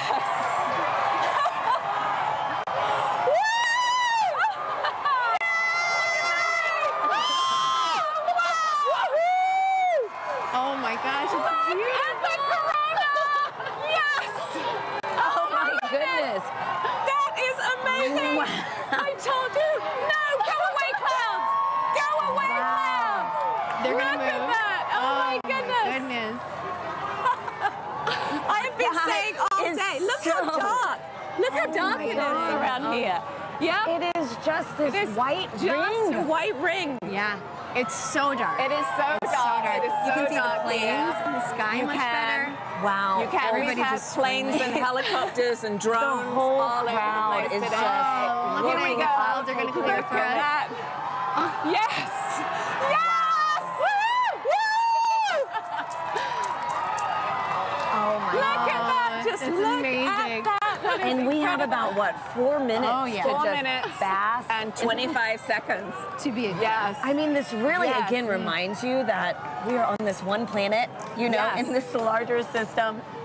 And you have to be on this planet to see what we're seeing. You do. right now. That's why we are Team Sun, Earth, Sun. and Moon. Because you need the moon for an All eclipse. You need the sun for an eclipse, and we're Right. standing on the Earth to see it. Oh, man. So, all of NASA Amazing. science represented by a total solar eclipse. And something that, what, over 30 million of us today, at least in the path of totality. At least, yes. Able to witness Yeah, this. 31 people living in the path of totality. So Doesn't imagine count how who many people travels. actually traveled here. Yes. Absolutely. Yes.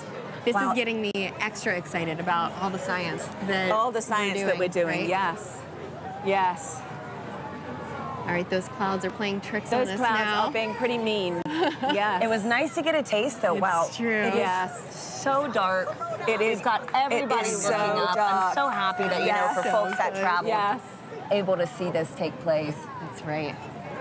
And it's so, been such a great atmosphere here all day. Every Yes. time the sun comes out, everybody everyone's cheers. cheering, Yeah. counting down. It has been incredible. And so, wow. That's true. Oh, Nikki, what's your favorite part about these? About an eclipse? Is this your first? No, this is my second one. 2017. I was in Nebraska and I saw it there. But I think there's just you can study the sun, you can study the corona, but suddenly you see it with your own eyes, and it's that feeling of just wow, that is our star. Like that isn't just. It isn't just the sun anymore. That's a star, and you see it looking like a star. And you know, as we study, you know, as we look for exoplanets in other galaxies that might be able to support life, you know, we need to understand our relationship here on this planet with that star. And That's so right. it's so important. And I think when you see it, you're just like, wow, it actually is a star. Yeah. You know, it's not just a bright point of light in the sky. You can see the structure. You can see just how exciting the sun is, and actually how dynamic it is. Yeah. And you know, it's not often in heliophysics that we can actually see the science that we're doing with our own eyes. That is right. So it's That a is rare right. experience. Or Yes. even sharing it, you know? Yeah. Millions of Have us so today. many people partake. Yep. That's right. It's pretty windy too here. It is windy. And so I know earlier in the show we've mentioned that total solar eclipses really might only pass through a certain location, say every 375 years. Mm-hmm. Yeah. Can you explain how come we don't see eclipses like this every day? month? Yeah. Every month. Because the moon's orbit is actually tilted, and so most of the time when it passes in front, it doesn't block out the light for us. At this particular time, it is right on the plane between the Earth and the Sun. It is actually at its closest point to the Earth, and so in the plane of the sky, the moon is exactly the same size as the sun, and that is very unique. That is so special, too. Yes. I mean, like, what are the odds? It's the 400s, right? It's Yes. The distance between the Earth and the Moon is 400 times closer than the Earth and the Sun, and the size is 400 times smaller as well. So it just blocks it perfectly. Yep. It does, and right now the clouds are blocking it perfectly. Hey, but we got a taste of it, which We was did. very nice, and we are We chasing did. this eclipse across North America We today. are. So excited Yeah, to we see are. it from these I other think it locations wants to come too. out again. I don't know. These too. clouds are thinning. Yeah, the clouds. You can hear the crowds cheering. The crowd's getting excited. We're hopeful. Yeah. Channeling all that good energy. Yeah. This crowd has been great all day. Oh, yes. All day. It's crazy to believe, too, that it was so dark and it's only like midday. Oh, yes. Yeah. Yes. Yeah. Wow, and we're starting to get some of this. Starting to get the light back. Yeah, starting to get the light back. Yep. So unfortunately, we did not see the diamond ring at the end of the eclipse because of the clouds, which is always a crowd pleaser. But we did see it actually saw it in the right beginning. before totality. There was suddenly this beautiful bright one light, and then it all went dark. So we did actually see quite a few great features on the sun, and somebody actually was saying they could see a sunspot. obviously through their glasses, but they could see a sunspot. So, yeah. So can you clarify what the sunspots are for our viewers? Yes, absolutely. So if you were looking through your glasses, you might have seen a couple of dark spots on the sun. They are actually very intense places. There's very, very intense magnetic field there. They're very active, and that is what can cause space weather. So every now and again, those active regions can sort of explode and then send billions of tons of solar material towards our planet. Wow. Well, this was fantastic. Thank you so much, Nikki. This was incredible to experience this with you. Let's follow this eclipse right up that path. Next up is Dallas. We have Joy and Michael standing by for their big moment in the sun. Yeah, you can feel the temperature change. The wind has completely quieted down. Yep. So the energy here is amazing. So with me right now is Dr. Michael Kirk. He's one of our eclipse experts. Michael, we saw an annular eclipse back in October, but today is a total eclipse. How are you feeling today? It is totally different. I am ecstatic. The annular eclipse was really cool. This is, you can feel it, the energy here is electric.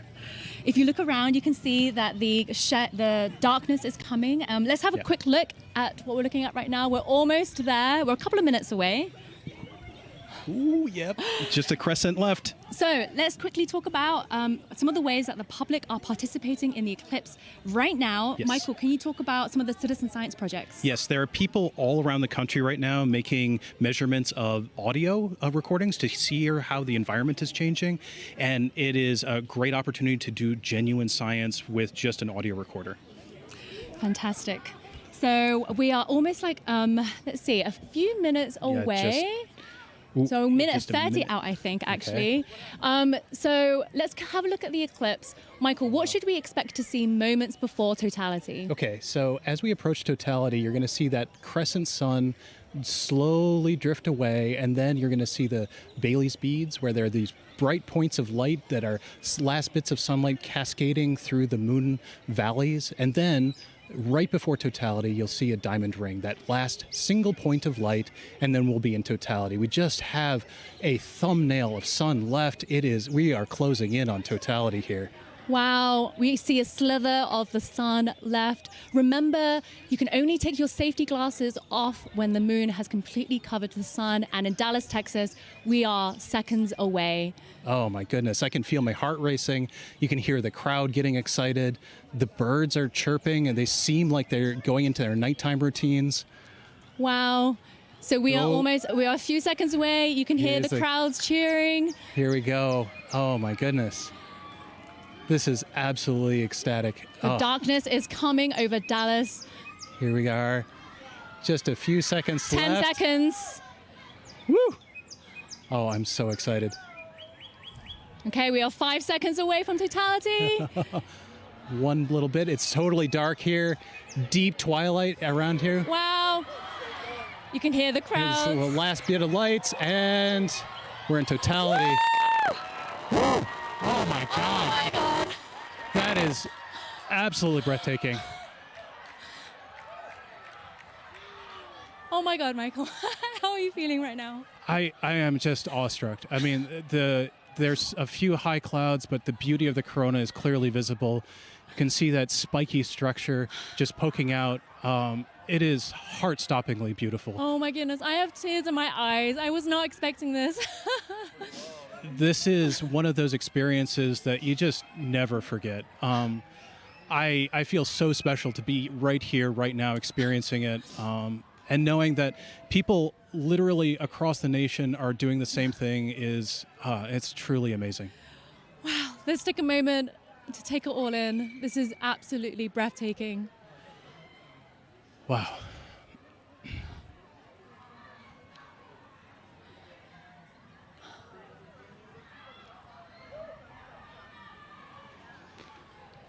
You can see that spiky structure of the corona. That's indicative of our approach to solar maximum. That asymmetrical nature of the corona happens when we're in solar maximum, and that's going to be happening in about a few months from now. So that means that this view of the corona will never happen again, ever. This is a completely unique view that even if you see a million solar eclipses, you'll never quite see one like this. So, Michael, you study the sun. What is it like to see the corona that you don't normally see? I mean, I just, there are no words. I spent my life studying this thing, and to be able to see it and feel it is, I mean, it's just tremendous. You can see a prominence in the chromosphere, the middle atmosphere of the sun is a pink spot. And that pink loop is what I spent 5 years doing a dissertation on, that one little pink loop. And it's just, it makes it all feel like it's in perspective now. I can't believe how clearly I can see those pink loops and the structures in the corona. We can see a few planets out as well. They're brightly shining in the sky. And actually there's a plane racing across the shadow as we speak as well. And I just want to take a moment to say huge thanks to our telescope operator, Vanessa Thomas, for providing these views. This is just so stunning.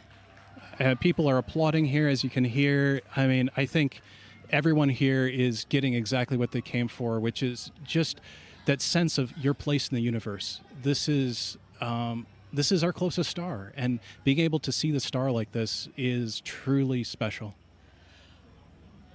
Okay, we have 1 minute left of totality.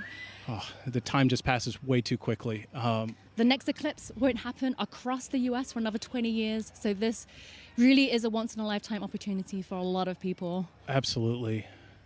Our friends up in Alaska will see their next eclipse in 2033, so I am like already thinking I need to go there. I mean, it's just, Yes, definitely. it's like, it doesn't matter what I need to do. I just have to go there. Wow. So we're 30 seconds out. Oh, my so goodness. right before totality ends, our telescope operator, Vanessa, is going to put the solar filter back on. But let's just cherish these last few moments of totality in Dallas, Texas.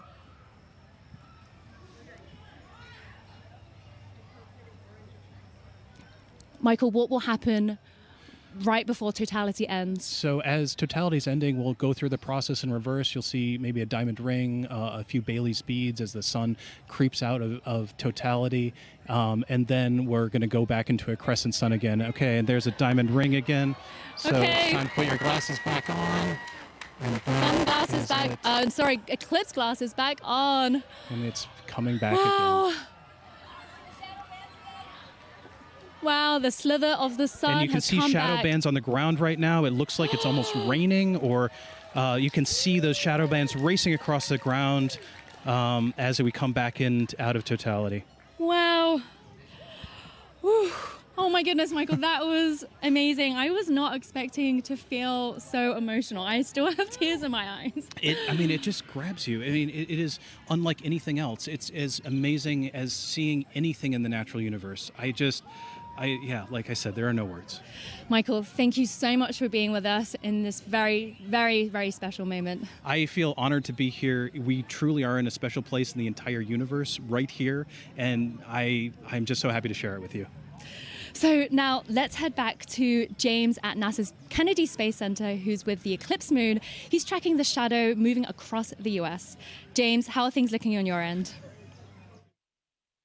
Yeah, wow, Joy and Michael, really cool view there. It's insane to see just how dark it gets. It's literally like nighttime there. You can hear the birds chirping in that shot as well in the gardens. Absolutely beautiful. We got a bunch coming up in just a few moments here. Our next eclipse path target here for the NASA broadcast is in Russellville, Arkansas. They're going to have a long window too, 4 minutes and 12 seconds. They're expecting that totality kickoff at 1:50:05 to be exact.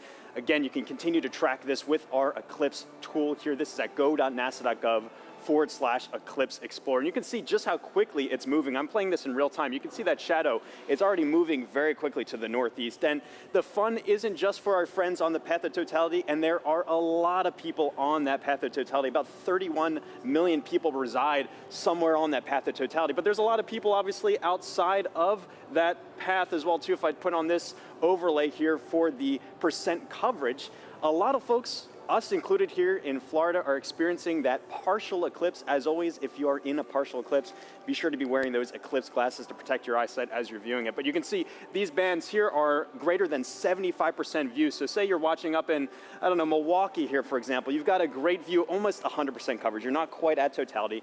89.4%. Looks like you got good cloud cover there. 20% cloud cover. So hopefully you got a nice view up there as well, too. I've also put on this overlay here to show you just the amount of the duration of totality. totality. You see a lot of our places are within this middle band right here that are getting more than 4 minutes.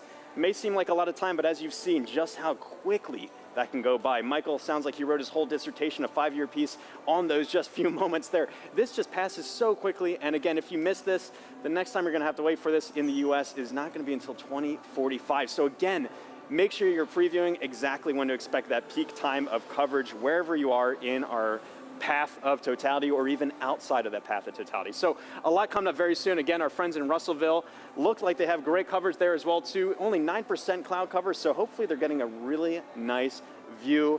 But let's check in with Jasmine up there to see. Hopefully you're looking good for there. How's it looking up in your way up in Russellville? I'm just looking this way. Everything is looking absolutely fabulous here in Russellville. We could not have asked for better weather. So we are back here in the downtown Depot area, and joining us now is heliophysics expert Dr. Patrick Kane, all the way from DC. How are you feeling about your very first total solar eclipse? I'm incredibly excited. As I'm watching all of the changes, there go the crowd. As I'm watching all of the changes, I'm thinking back to the textbooks that I've read, and this is, so it was all academic before. This is no longer academic. Yeah, so the feeling is very different than what we might read in a textbook. Patrick, just explain, describe the atmosphere around us as it's changing. Right now, as I'm looking around, of course, the temperature has been falling for the last 20 or 30 minutes, but the light is dimming, and it's dimming faster and faster and faster. It seems like it's accelerating. The crowd is definitely getting excited.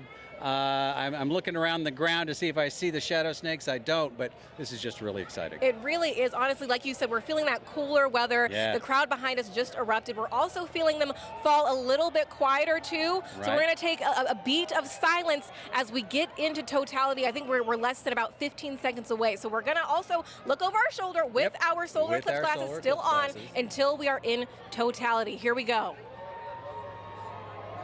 Just a sliver of the sun left. Getting close. Crowd's getting excited. The crowd, yeah, all around us, completely electric.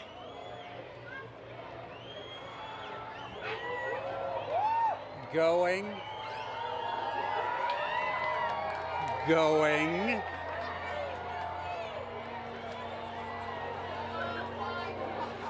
Wow. Oh my goodness. Here we are. Here we go. And the crowd goes wild. Oh my God. Wow. We got some Bailey's beads. Oh. Absolutely stunning. That is spectacular. We see Venus over to the side there. And Patrick, it came and went so quickly, but we did see a diamond ring at the very beginning there. Can you describe to us what is that? Sure, that diamond ring effect is due to the moon not being perfectly smooth. It's got mountains, it's got valleys. So just like here on Earth when we see a sunrise or a sunset through a valley, we just watched a sunset through a valley on the moon. Absolutely stunning. Oh my. So you said we could see one planet. I see it right there in the sky. Can we see any others as we're looking up? Yeah, we've got Venus on the over to one side. We've got Jupiter up here to the left of the sun. And there's the corona. Absolutely beautiful.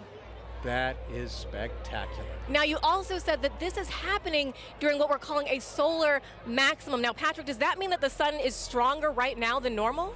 Not so much stronger, just more dynamic. It's changing a lot. During solar maximum, the magnetic field on the sun is more chaotic, it's more disorganized. So you see more random directions for the jets of gas leaving the sun. Right. That is spectacular. We could see a stream. All right, we are reaching that halfway mark already, 2 minutes into totality. There's even just a hint of a diamond ring down at the bottom. I can see it. Yeah, we're looking at a diamond ring from Arkansas, the Diamond State. Now, Patrick, of course, as we've been talking about it, this is part of what we are calling the heliophysics big year. You are a heliophysics extraordinaire all the way from Washington, D.C. So what does that mean? Okay, so the heliophysics big year started out in October of last year with the annular eclipse. And of course, we take a pause here in the middle to watch this particular eclipse, but then it will end on December 24th of 2024 when Parker Solar Probe passes as close as it's ever going to get to the surface of the sun within 9 solar radii. Oh, wow. And I'm sure that means a lot to you because you worked on Parker Solar Probe about 20 years ago during its inception. So tell us a little bit more about that. I worked on a concept study for Parker Solar Probe back when I was a graduate student in around 2002 or so. And back then, the idea was for it to actually dive into the sun rather than orbit the sun. So it was going to be a sun dive. Wow, that is fabulous. This must be a very full circle moment for you, right, Patrick? This is brilliant. This is absolutely brilliant. And that diamond ring has been Wait a minute. That's pink. What we are actually seeing is down into the chromosphere now of the sun. We're seeing a little bit deeper than the corona. I believe it's because of the pinkish color. We're looking down into the chromosphere, which is the next layer of the atmosphere of the sun down. Oh, wow. Wow. Oh my God. This is like nothing we have ever seen here in Arkansas and like nothing we will see for the next 2 decades, right, Patrick? That's right. It's going to be 21 years before we see it again here. 2045. All right, so as we are starting to exit totality, of course, we're going to be very careful with our eyes if needed. We're going to put those solar glasses back on, of course. And the crowd just erupting, falling quiet again as they watch this magnificent moment I am take actually place. seeing bats flitting through the air. Oh, wow. Well, we will be very careful then. Well, yeah. And why is that, Patrick? Again, those nocturnal animals are coming out, right? As far as they're concerned, it's nighttime. It's time to feed. So they're coming out to feed on all the mosquitoes we've been swatting. Okay, got it. We'll be very careful for all those nocturnal critters around us right now. All right. We are getting closer. Get ready to put those glasses back all right. on. We're putting those glasses back on. The crowd wow, a second diamond ring seen from right here in Arkansas, the Diamond State. Absolutely stunning. Outstanding. Beautiful. Patrick, we're going to turn around now and just one question I really do have to ask you before we let you go is, are you Team Sun, Moon, or Earth? I am Team Sun. Team Sun all day long. Fantastic. I figured from a heliophysics expert like you. We want to thank the city of Russellville for hosting us, Arkansas Tech University, and our telescope feed operator, Joe Mattis. Thank you so much. Now, let's get back to James Traley over at Kennedy Space Center. James, back to you. Yeah, thanks so much, Jasmine. What have you guys had there? So you were just right here in Russellville. You can see that shadow has now officially moved off and is on our way to our next target, which is up here in Carbondale. Carbondale is one of those very lucky cities because back in 2017, they were right at that intersection point of the 2017 eclipse across America. They're there again this year, but the difference is they're going to have a much longer slot. In 2017, they only had 2 minutes, 40 seconds, and that's not as much as they're going to have this year, which is 4 minutes and 10 seconds in the totally eclipsed sun. A really great viewing window for them to really take in this big moment. Very exciting to be able to track that for them as well. And also some details about this tool here as well. If I click onto their eclipse time here of 1:59:15 local time, you notice this little icon comes up here. This is actually simulated based off real data from the Parker Solar Probe of what we expect the corona around the sun to look like. And as you just heard, the sun's a lot more active this time around. It's kind of like a wild hairball, if you will. Lots of different streamers and things streaking off the sun. So you've been seeing already in our coverage some really cool activity around that sun's corona. If you're really lucky and the timing is just right, you might get a coronal mass ejection streaking off the sun. Hoping that someone on our path gets to see that today. If you do, be sure to send us the photos. We'd love to see that as well. One other cool feature about this tool too is you can see the actual path that the moon is going to be taking across the sun. And all of this plays in real time if you time it up well. And so you can actually see, if I go to our live moment here, this is actually playing as what we're expecting in real time, the movement of the moon across the sun. Carbondale just had a little crescent there, and you can see that shadow is really closing in on them very quickly. Let me turn off the 2017 path and zoom in a bit here. You see there, nearing totality in just a few moments, and their weather is looking great. We've been checking in with them all morning and afternoon. 27% cloud cover. That time of totality is coming up at 1:59:15. Really excited. And then it's going to be kind of bang bang for a while afterwards for a lot of our sites. We're going to be moving on to Indianapolis, all the way up to our final target in Holton, Maine. There is a lot coming up. And even again, still, if you're outside of that path of totality, have your glasses at the ready to be able to observe that partial eclipse. This is going to be going on for a while. But for now, let's take a look at Carbondale and see up close what it's looking like. How is it looking over there in Carbondale?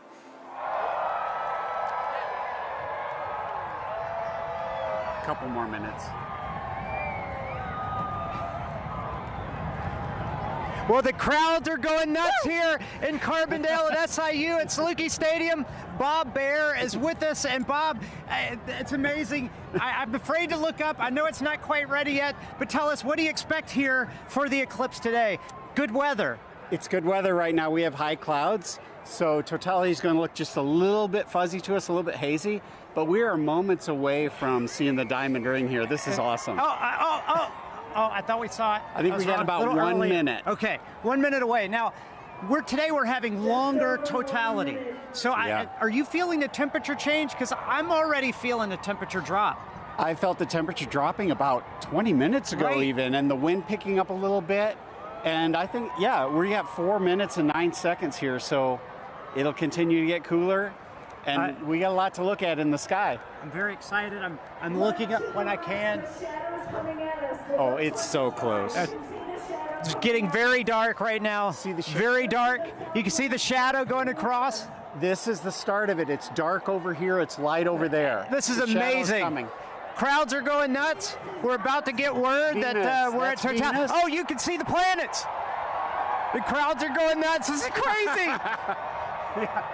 Bob, this is amazing. Here we go. Don't look at the sun yet. Really it's not quite totality, but you can still see some of the planets right away. Very close. You got about 15 And the crowd seconds. is very happy. Shadow bands. Oh, total darkness here. This is incredible. Oh, wow. There it is. Diamond ring. Diamond ring. Wow, ring. it's amazing. It's amazing. That is awesome. Look at that. Oh, and Bob, that's amazing. Wow. Jupiter. Complete totality. I see Jupiter. Oh my gosh, that is gorgeous. Wow, this is amazing, Bob. Wow, that is huge. So we have some prominences. I think we want to go look through the scope. Go through, look through the scope. I'm going to walk over with you as you talk through the scope. We are right here at one of the telescopes that we have positioned here. Bob is looking through with the naked eye and going to give us some feedback on that. Maybe some prominences we're seeing. What's amazing is how dark it is compared to 2017. Much darker, a lot more astronomical features. We have seen Jupiter, and I believe what planet is that, Bob? That's Venus to the right. That's the Venus. Can't quite see Mercury. I think it's obscured by those light clouds. Yeah, light clouds. But 360-degree sunset around us. This is amazing. It's going to get darker. It's going to get darker. It's going to get darker. Wow, this is already pretty dark. We are not in the middle of the shadow quite yet. Wow. Did you see it? Yeah, timer started. Okay, 2:46 to go. Okay. Yeah. All right, so we're getting some live data from the team here. I tell you, it's really impressive, Bob, because... Oh, my gosh, it's getting better. See that prominence at the bottom Yes, at the bottom, there's a prominence. I see it. Wow. I keep looking for I can't believe the Mercury, clarity. It's so much darker than 2017. It's gorgeous. And what's awesome, we have 6 telescopes running back here, That's capturing awesome. data, streaming this.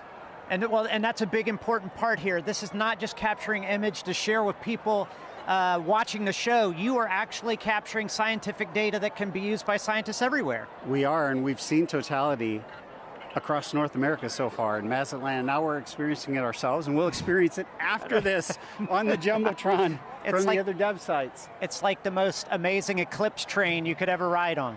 Wow. This is a bit better than 2017. Without a doubt, without a doubt. No cloud.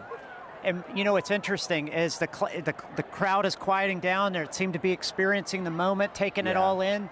A really special moment here. Look at that. So we must be getting close to the center. Where are we at? 2 minutes? So 1 minute, 30 seconds. The corona's looking brighter because Yes. our eyes are adjusting now. I mean, that is amazing, Bob. And how much corona you see? I mean, like just lot. last time I That's didn't like see that much. Visually, oh, there goes a bat. See the bat flying over the crowd. Oh yeah, we talked about the animals. Now we see them becoming active. We found a Luna moth earlier as Wow. well. But Wow. that corona is about 4 times the diameter of the sun. That is massive. That is amazing, Bob. And I'm really curious 1 about minute? that prominence at the bottom. Have you looked yet, Blair? You No, have to I look. haven't. I haven't looked. So take a look. So Blair's looking through the scope now. Oh my at goodness! totality. No, that one right at the bottom is significant, Bob. It looks like a coronal mass ejection, but don't fact check me on that because I'm just a novice. But there's actually 2 on the Bob. You got to look at that. There's 2. Look at the 30 seconds. William. 30 seconds left in totality. William. Jump in there. Take a look. It's great It's because close. we have Oh, it's telescopes out here for people to look at and actually see total you can eclipse see more through it. corona. And we're getting close. I don't know what you guys Time. are seeing on television, but 10 seconds. We got to cut it off. Okay, all right, here we go. 10 seconds before we need to one. put our glasses back on. Okay. Oh, sorry. You're good. You're good. We put the cap back on the telescope to make sure nobody looks. What an amazing Too event, late. Bob. There's the we go. diamond ring. There's the Nice. second one. Oh, snap. Oh, that's amazing. It's like it was scheduled. Yeah, somebody had the timing right here. Oh, my man, gosh. that's amazing. We will see shadow bands again here. You hear the crowd. Everybody's excited. That's there we awesome. go. What an amazing moment here at Saluki Wow. Stadium Oh my gosh. with Bob Bear and 10,000 fans, all loving every moment of it. Bob, some cow. final words. Well, I think we just had an eagle fly over. Okay, so but incredible. well, that's So- one of those things you said. We saw animal reaction, we Yeah. heard it, we felt it. It was wonderful. So we got to keep an eye out for shadow bands. We're going to see them again in about 1 minute on the ground here. Okay, so we'll keep looking for those shadow bands on the ground, but I got to tell you guys back at the studio, I know you guys have seen eclipses already. There's still some to come, but what an amazing moment. Back to you guys. Good weather all the way to the end. Thank you, Blair. We are in Indianapolis. We are almost at totality. With me, I have Nikki Rail, the Associate Director for Flight Programs for the Heliophysics Division, and Denise Hill, NASA's Outreach and Communications Lead for the NASA Heliophysics Division. You guys, let's get our glasses on. And you can hear the crowds start to roar as everyone gets on their glasses. We are so, so close. Ladies, what are we seeing right now? I mean, just the ambiance of this moment. It is beautiful. We're just seeing a really small crescent, but the light all around us, it's so dusky and I'm just odd. It is. I'm feeling a temperature drop already, which I can't believe. It's feeling cooler. The crowd is starting to go wild. Yeah. We're still seeing the Here we crescent. go. Here we go. Getting All close. right. We are so All right, close. and the best soundtrack you could possibly ask for in the background here. Absolutely. Oh, we're so close. Okay, just a little bit left, and you can really hear the crowd taking here we over. go. They starting to go cannot be wild. more Here we excited. go. Yeah, here we go. There we go. We're so close. Here we go. Almost. Almost. We are so, so close. And we. Oh my gosh, here there's we that are bright diamond ring. here. All right. Oh wow, look at that. There it I can is. see the. Yes. Oh my gosh, I can actually visualize the corona. I've always wanted to see that. Wow. Look at that. Fantastic. Oh my God, it's gorgeous. Oh That my is gosh. absolutely An incredible sight. amazing. And dark. Wow. Wow. Look at how dark it is. Oh my gosh. Whoa. And you can really see those streamers coming out right now. I'm seeing some bright lights around where we're seeing cratering, and I can see those streamers coming out of the corona. And are those Bailey's beads? Are we seeing any Bailey's beads? We were seeing some Bailey's beads. They're transitioning out a little bit, but yes, those bright light where the sunlight is shining through craters on the moon, mountains and craters. And look at those streamers of the corona. It is putting on a show. Moly. And it is dark. Holy moly. It is dark. I got to take a peek at the crowd right now. Oh, look at the crowd. Oh The crowd is absolutely going wild.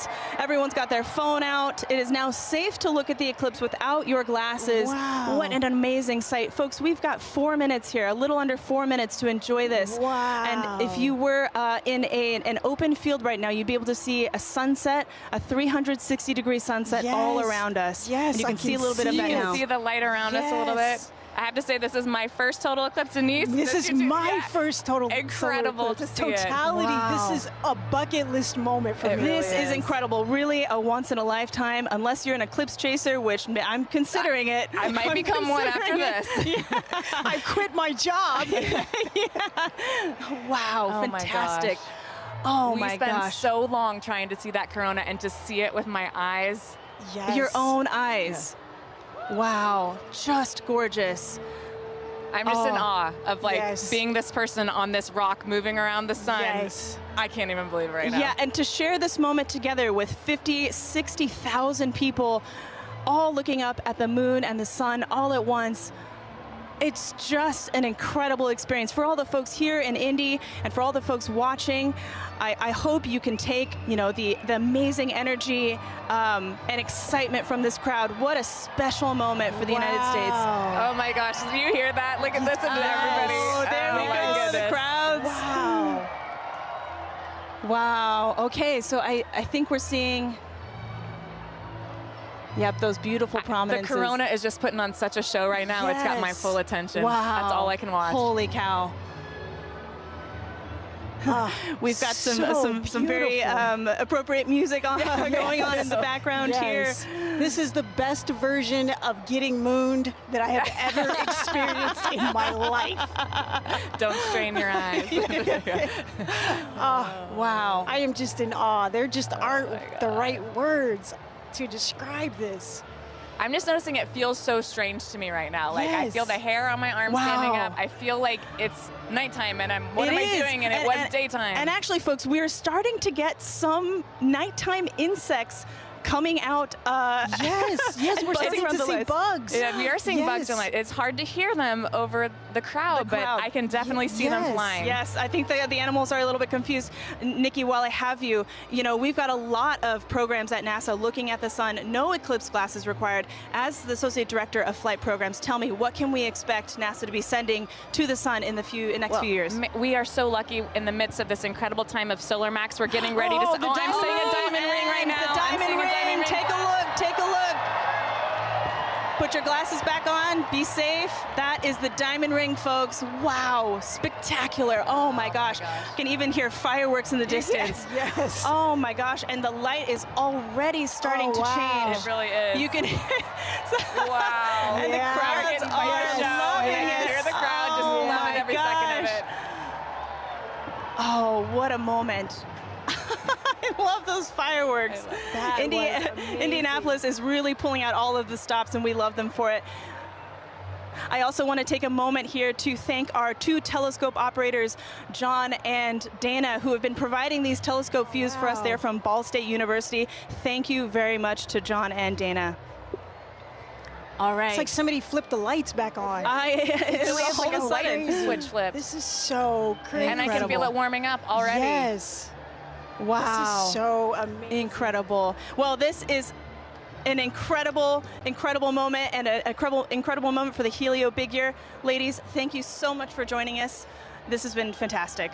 Thank you for having me and sharing this. I'm so excited to be here and to see this incredible sight. Absolutely. Megan and Sarah, back to you.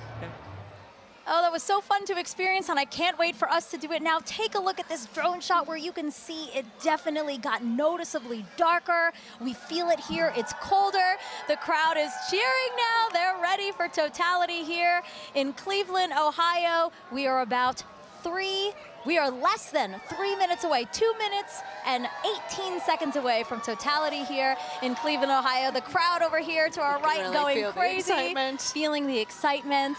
I'm ready for this. How are you? Yeah, it's super cool. It's all of a sudden it's really getting dark and you're starting to feel it. Yeah, so cool. It's like they just dimmed it out. Now it's like night. This happened within the last like couple of seconds. But let's take a look around because obviously we're not the only ones enjoying the total solar eclipse today. We have some we have some eclipse viewing events that we've seen around the country. So why don't we take a look at some of those? Wow, oh my gosh, so this so is cool. Times Square. That's the NASDAQ tower, and they are taking our feed live right now, and we're seeing awesome. Cleveland, Ohio's sun. They're only going to get a partial eclipse today, but they get to watch our eclipse with us. So. Yeah, I'm really glad that they can do that. Wow, look, that sliver of a crescent just left. It's actually perfect on that building, It's beautiful. The shape of that building, right? And we can see some people in the foreground taking a look, stopping to watch. It's hard to stop in Times Square, right? But they're stopping to take a look at this with us. Beautiful.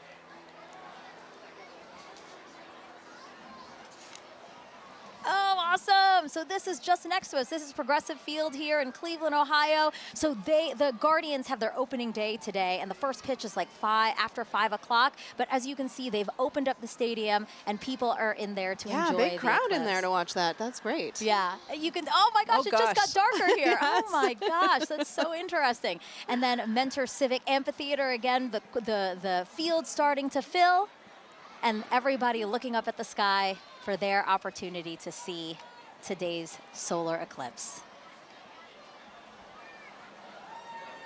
This is us back here in Cleveland. Everybody looking up at the sky. We have 30 seconds until totality here in Cleveland, Ohio. Oh my God, I have goosebumps everywhere. Everybody's starting to cheer. I might cry, I kind of feel like crying. This is so cool to see. It's getting so dark so fast. Wow, it's like night just descended on us. And look at the crescent slowly disappearing. Crowds cheering here. Cell phones up, cameras up. 5, 4, 3, 2, 1, and totality. Totality, everyone.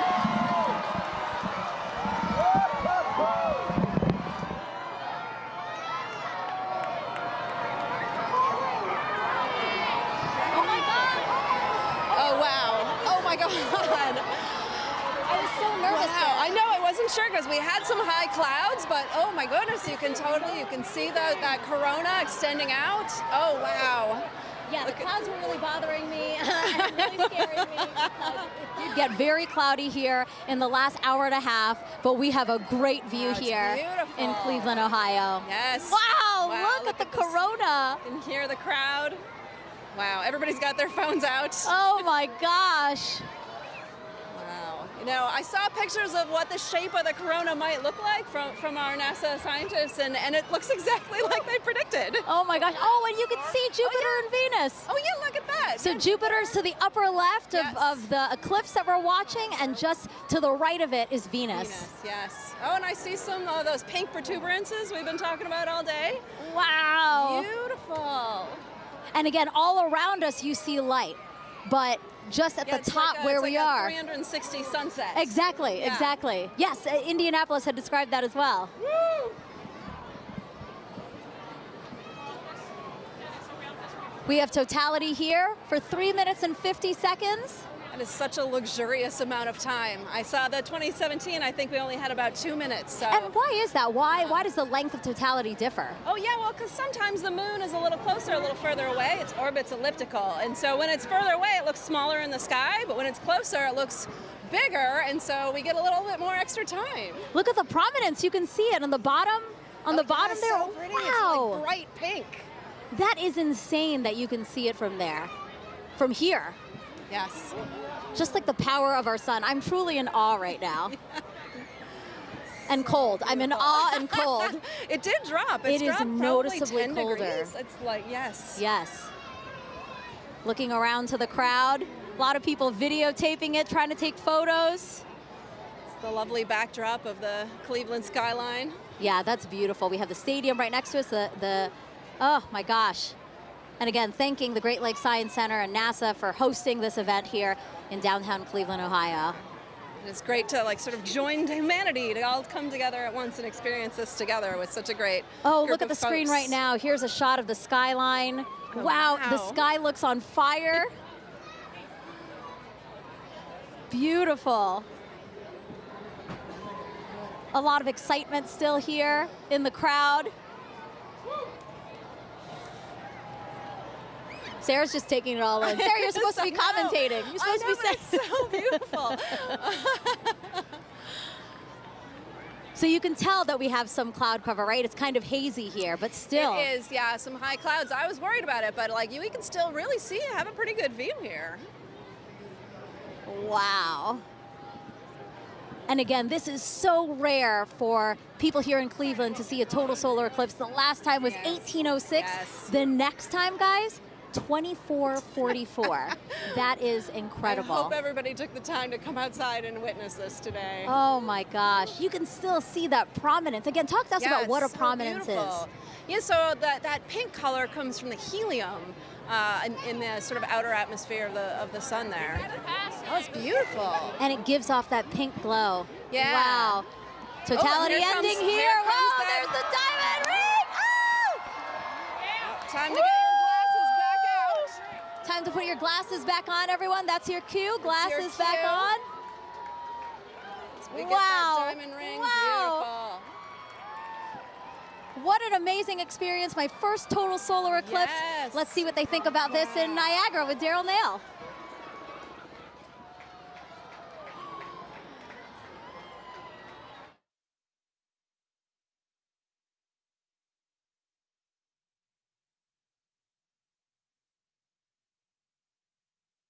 Over the entire area. You can hear the crowd erupting at various moments when the eclipse has been seen, but we are under pretty cloudy conditions, and David Sheeny is with us. He's a program executive with the Heliophysics Division. David, this is a challenging situation to be in order to try to see this eclipse. We've seen glimpses. We have seen glimpses, so we're basically spending our time staring at the sky, hoping for a little bit of a glimpse of what would be a totality. So right now, the sky has just completely gone dark. You see all the lights, basically, everybody's cameras and everything else are all making it lighter. And it's gotten significantly colder as well, just over the last several minutes. And it's like, it's fascinating to see it go night like this. We've been listening to everybody across the country enjoying totality and seeing it clear. That's not the experience we're having here. In fact, it's so cloudy that our telescope operator, Jessica Bellina, who's working very hard to try to get a lock on it, has not been able to get that telescope feed dialed in because she has to have a view of the sun in order to see it. So we don't have a feed for you from Niagara. What we have is just every once in a while you'll hear part of the crowd, only part of the crowd will cheer, because I guess they kind of have an angle through the clouds to see just a little bit. Yeah, and the clouds have really only cleared out enough occasionally to even need eclipse glasses. So for the most part, you have a thick enough layer of clouds that you can see the eclipse without them, and it's just fine. So a lot of us have been able to just take regular pictures with our cameras. Let's take a look and just kind of enjoy the moment of darkness that we're in now. People have come from all over the world to be here. You can see some, it looks like it's a little bit lighter up there. Our spotlights are blinding these guys. Can we turn the spotlights down? So there, oh look, you got a little bit of eclipse right there with people watching. So we're just catching little glimpses of things as we look up into the sky. So this might not be as exciting as some, but this is what we get. We're just hoping to have a little bit of a glimpse. Well, we've got 3 minutes and 29 seconds for it to happen. We're already a minute or so in. Right. We heard there's going to be skydivers that are going to jump out. Probably hard to see them. Yeah, I don't know that we'll ever get to see the skydivers. You can't see any of Niagara Falls really. It's basically all like as if it was night for us here. You can start to see some of the light come in from the other side. So we're taking now a view of Tupper Lake, New York. That's oh look, there he goes. Oh, hey, there he goes. Totality right there. We're getting totality right now that we can see. There it is. We just got a really nice clear spot right there. So wow, got a little bit of hole through the clouds so everybody could see. Just opened up, and now that was the roar from the crowd that you just heard, and just as soon as it showed. So yeah, we're continuing to watch the totality that we're getting right now. You can see a little bit of hint on the side as it's shining through. Well, there, duck down. Yep. Jessica, so here we go. We have another view a little bit. Another little view right here. No. As it's starting to peek out around. Oh, there it is. So we're getting starting to peek out just around right there. Yep. Well, totality is complete. Yep. Well, that was a fun experience to watch and hope for, like just everybody else around here hoping for a view. And we got it. That was a unique experience. Bring the lights up. And suddenly night is turning into light and day. Yeah, we're getting some light again. Oh, although that's a lot of light. I was worried there for a second that we weren't going to get anything. David Cheney, thank you so much for joining us. Appreciate you sharing this experience. I was really worried that we were going to see something. Fortunately for everybody here in Niagara Falls, we got to see a little bit of the eclipse. And yes, we did. That was great. Some cheering now. Thank you very much. All right, you're welcome. As we take a look around the falls, and people have not moved. They are still looking up, enjoying the partial eclipse now. We're going to bring in Jeremy Hansen. He is a Canadian Space Agency astronaut who has been at the falls with us for the past few days. And Jeremy, you're going to be on Artemis 2, of course, the mission. We'll talk a little bit about that. I'm going to be looking over your shoulder here, Daryl. Hey, make sure you put on your glasses. Well, we're still pretty safe. We got a lot of cloud cover, but That's true. That was actually, I think, exceeded expectations. Well, I mean, when your expectations start off with just clouds everywhere. Yeah. And I didn't think we were going to get anything.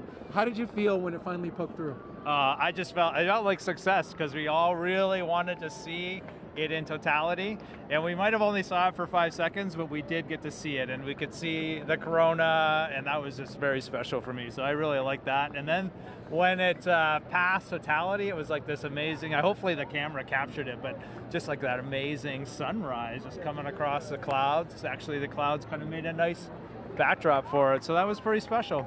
That was very unique, very special. I'm so glad and a little relieved that we got to see a little bit of it. That was the moon passing in front of the sun. You're going around the moon in September of 2025, currently scheduled for that. You'll be the first Canadian to do so. You just saw a real special moment. That's another one. What are your thoughts on getting ready to take that big trip? You can imagine I have a lot of thoughts about Artemis 2 and what Reed, Christina, Victor, and I are getting ready to undertake. But if I have to boil it down, a lot of it comes down to pride. I'm really proud of humanity for taking on these big challenges. We're really proud of the United States for their leadership, for creating this opportunity where other countries can express our genius, bring real contributions to the program. And now Canada is going to be the second country in the world to send a human into deep space. And it's got nothing to do with me. It has to do with the genius that the world is sharing. I just love that. That's amazing. Want to mention real quick, we are in full totality up at Tupper Lake, New York, not far from here in northeastern New York. We're here in western New York where light is continuing to shine and get a little bit brighter. It really is special, and we really felt that in the 4 days that you were here interacting with the public. Was that your sense? There's a lot of excitement around this celestial event that's happening and around space exploration in general, which I find really uplifting. I don't think space exploration solves all the problems or challenges of the world, but I do believe it is one of the pillars of those solutions. It doesn't matter what problem you're looking at, space plays a role. And I love it when I see our youth getting fired up about, asking me, how do I work at NASA? How do I work at the Canadian Space Agency? We're on the US side here, but I've had some Canadians come up to me. It's just something that brings us together, this, the spirit of humanity. Just like this experience we're having here, it's a very, it feels like community. We're all out here, just humans, just being humans and sharing something special. And sharing it together was really neat, that communal part that you talk about. Like, I felt a little bit of a bond with everybody here now. Yeah. You as well. Appreciated seeing you and having dinner the past few nights. Just happened to work out coincidentally. Yeah. Really enjoyed the time. Great words today, and we will all be rooting you on for your mission coming up in September of next year. So good luck. Be safe. We'll be rooting you and your crew on. Thank you, Jeremy. Yeah, no, we'll take it. I appreciate that. And I don't know if you saw it when you were on camera because you were busy, but the birds, they just went nuts in totality. Did you see that? No, I didn't see it. They're all up here. They came out of the woodwork. I mean, there's been birds all day, but it was sort of like birds filling the sky. I thought that was really neat to see. Anyway, thanks for having me today. It's a pleasure to be here. Thank you fill that out in your citizen science journal. Make sure you put that in there because we're doing that. All right, thank you, Jeremy. And I just want to say thank you also to New York State Parks, Niagara Falls specifically. We couldn't have done this without you. So thank you very much. Definitely. We're going to throw it now to Kennedy Space Center where James Traley is tracking totality at Tupper Lake. James? That's right, Daryl. Yeah, we are still in totality in Tupper Lake. We are nearing the end of our eclipse across North America. You can see our last target of the day, Holton, Maine, is all the way up here, almost off your screen. This speed of the eclipse shadow is moving so quickly across. The ground speed is about 2,000 miles per hour, so that is a fast clip. If you're in the path of totality, really take full advantage of those few fleeting moments to observe this moment. If you're not in that path of totality, or if you missed it, hopefully you didn't miss it because we've been tracking it all day here showing you. If you did miss it, I'm going to zoom way out here and show you what to keep an eye out for in the future. So this is going to be the eclipse path in 2045. We're going to come through parts of Montana into North Dakota in 2044. 2045 is the next big eclipse across America. That's actually going to come, oops, I didn't draw here, there we go. That's going to come all the way from California into parts of Florida there. That is in 2045, so a long time to wait. So really take full advantage of those fleeting moments to be able to observe this moment. I'm going to click on Burlington here, who are also in that path of totality, experiencing that right now too. So just an incredible moment to really see all of this. And Tupper Lake, again, they're still, I think, experiencing that last fleeting moment there. That is just moving off. You can see that is officially now moved off Tupper Lake. Really a fantastic shot. They have that now, that diamond ring effect, that really beautiful shot there. This is, again, such a quick moment, and this doesn't happen very often. It's really a once-in-a-lifetime moment, so take full advantage of this. You can see just how close we are now to Holton, Maine, who are our last stop of the day on our NASA coverage here. This is then going to continue on into parts of Canada and beyond. Holton, Maine, they had some snow the past couple days. It seems to have cleared up quite a bit more for them. Really hoping that that holds out for them. They are expecting a duration of 3 minutes and 20 seconds to be able to observe that totality at 3:32:05 local time. Really excited to see that view. You see that shadow creeping so quickly up to them up there. So let's check in with Angelique, who is up there in Holton, Maine. Hopefully it's beautiful weather for you. How's it looking up there, Angelique? James, it is looking awesome up here. We are just a few minutes away from totality. You can hear people announcing it in the back, and people are getting excited, as am I. And here to share in all of that excitement with us is actually Dr. Eric Smith, the program scientist for the James Webb Space Telescope. Eric, it's so great to have you here. Oh, it's great to be here, Angelique. This is really exciting.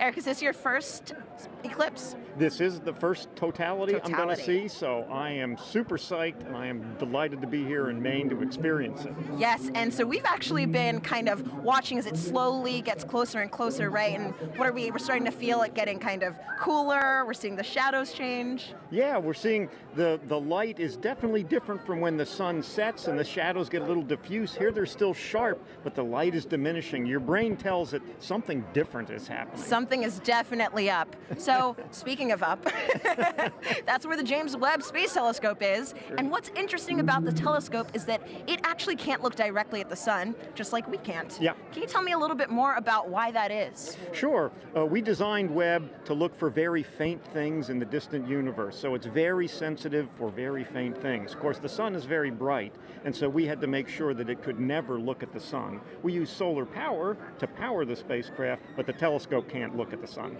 That makes a lot of sense. Now, as it's starting to get a little bit closer to all of the cool phenomenon, the Bailey's beads, the diamond, let's go ahead and put on our glasses. All right. So that we can look up and continue chatting. Wow. Oh, just a little tiny just a little bit left. That is incredible. Wow.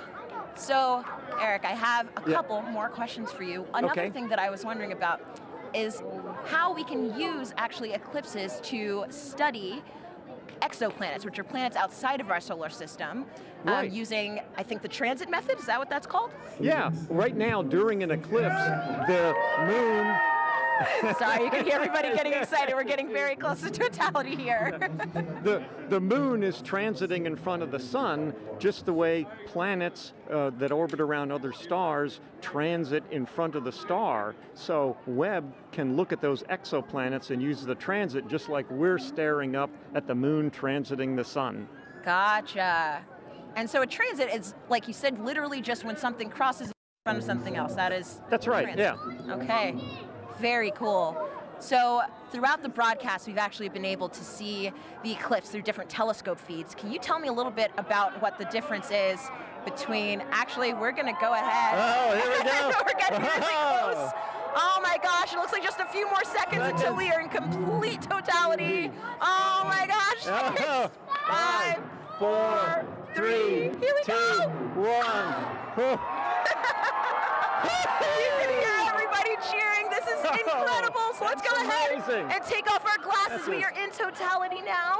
Oh, you can see the coronal spikes. My God. Amazing. That is beautiful. Incredible. You can see a planet in the sky that you couldn't see before. Oh, wow. And I think, is See that one of the, oh gosh, the there's some drone. There's a drone up there in the sky, too. Oh, my goodness. Oh, wow. It's incredible. The rays that you can kind of just see coming off of the corona. Yes, yeah. Stunningly beautiful. Yeah, that's got to be one of the most amazing things I've ever seen. And you can see the gradation in the sky color down to the horizon, Oh, too. my goodness. Yeah. I am seeing a bit of that 360-degree sunset. Yes, yeah. That is really cool. It's amazing. Even though we're in the total shadow here, there's still the corona is still pretty bright. It is incredibly bright. You could read by the light of the corona. I think I would have some trouble reading, but I probably could. I could technically read something.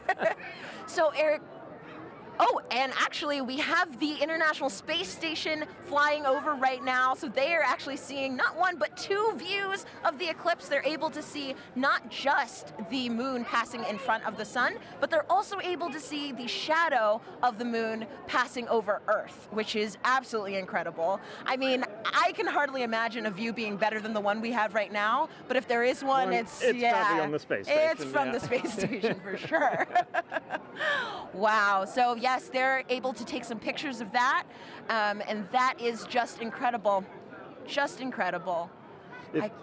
One of the things they told people to do if you're far away was to hear how nature changed, and it was interesting here. We're of course surrounded by a lot of people, just to hear their reaction when we went into totality. It's true, the humans in nature have not gotten quieter, but louder, I would say. But I mean, you can definitely hear the loudness has a different kind of character to it. There's almost like a, I mean, I don't know if wonder has a sound, but I think this might be it. Yeah. Hushed awe. Yes, hushed awe. That's wonderful. And I can see just one little red, I guess like protrusion coming down little there. red spots almost. I noticed those too. That's cool. Now there are two. Yeah. Wow. That is just so cool. Yeah, I like the 360 sunset. It's a little hard to see behind us, but it's. Oh, we've got at least one or two drones. Yes, our robot overlords. Of course. And so, Eric, I know that, I mean, clearly with the drones, people are starting to get involved in the eclipse, and I know that there are lots of ways that people can actually get involved. One of those ways is with citizen science. Right. Do you mind talking about some of those opportunities, how people can actually... Sure. We had citizen science programs where people could use their cell phones to take pictures during the eclipse. And we're getting ready to come out of totality. We're just put our glasses on. And here we go. Put those oh, there it is. Oh, it's peeking out. Oh. Everybody is cheering. We have just made it to the end of totality. We're starting to see the sun just peeking back out again. Now just look at the ground, how much brighter it's gotten. It is already so much brighter. That is so wild. That was probably one of the most amazing, but also fastest 3 minutes of my life. Yeah. I wish I could do it all again. Yeah. All right, well, that was incredible.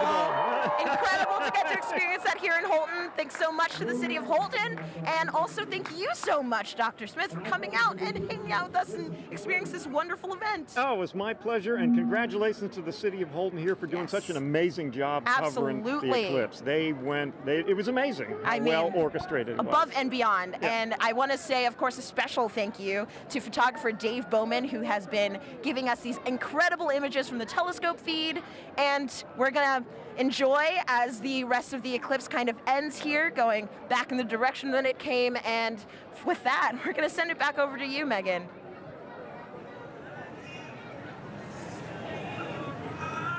All righty. Thanks, Angelique.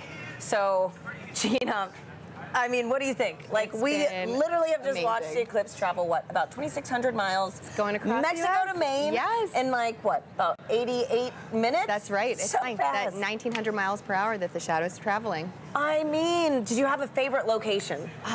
For me, I think between Russellville and Dallas, just getting to hear some of my colleagues and their excitement too, it was amazing. Oh my goodness, yeah, no. So, I don't know, I have to be a little bit biased. We did have some cloud cover here, we did. But to see it with your real eyes was just... And we had that moment, which was We did, right? yes. It was amazing. And so it's really cool too, just to think about how millions of us now have this shared moment of what could be a once-in-a-lifetime event. It's true. And so, folks, we have time for some more questions from our viewers. And again, we have another great question from Mackenzie, who's in the 3rd grade. Okay. Let's roll it now.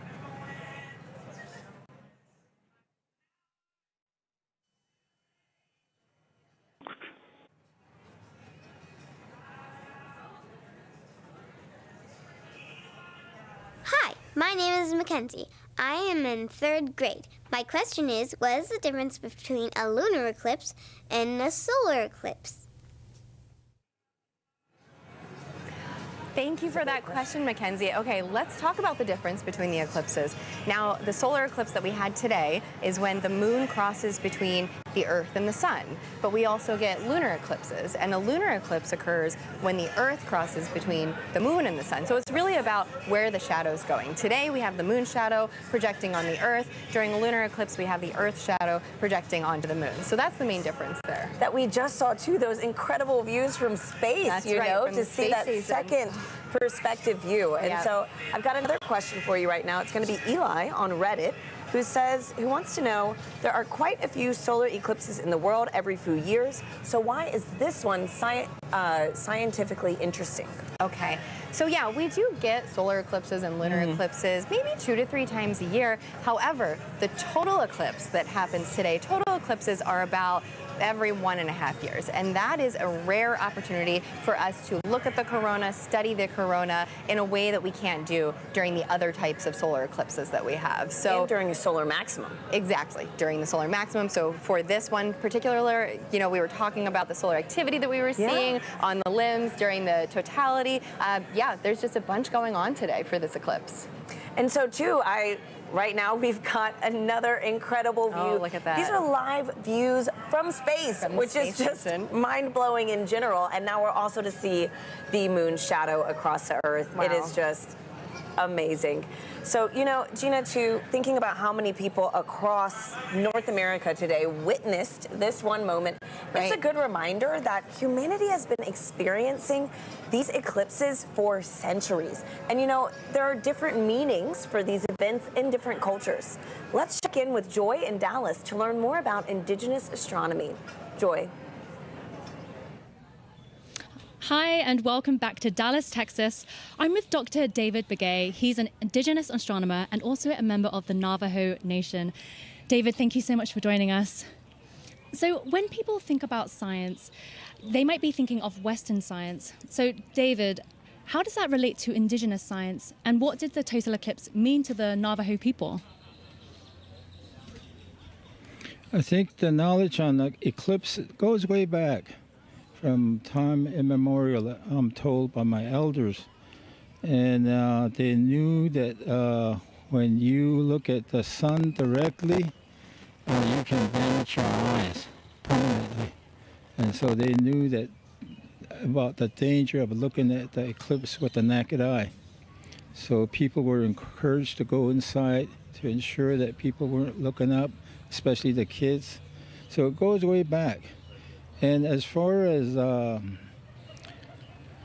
eclipses, it's a time of renewal. The sun alignment with the moon and also the earth alignment. The whole cosmic cycle goes through a regeneration process. It revitalizes the process. And so it's a gift that goes on for many years, over and over. It's a cycle. And as far as science goes, there's different definition of science. Thank you, David. Maybe we can cut it. Yeah. Thank you. It's been an honor chatting with you. So, thank you to everyone here for joining us. Thank you for the Arboretum for hosting us for this very, very magical moment. This has been an experience of a lifetime and one that I definitely won't forget. So let's head back to Tahira and Gina in Kerrville, Texas. Thanks, Joy.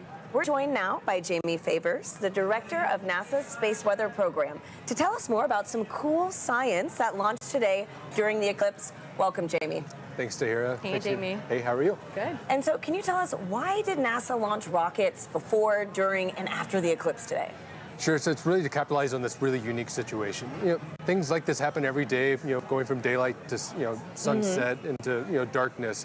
It happens so quickly that we can make these measurements, one right after the next, to really understand very precisely what's going on in the atmosphere. With sounding rockets, we can do that so quick back to back, the way we can't do with some of the really large rockets. Okay, Wow. So Jamie, how high did the rockets actually go, and what's special about this area of the atmosphere? Sure, and we just launched the second of those three just a few moments ago, and that's going pretty well so far.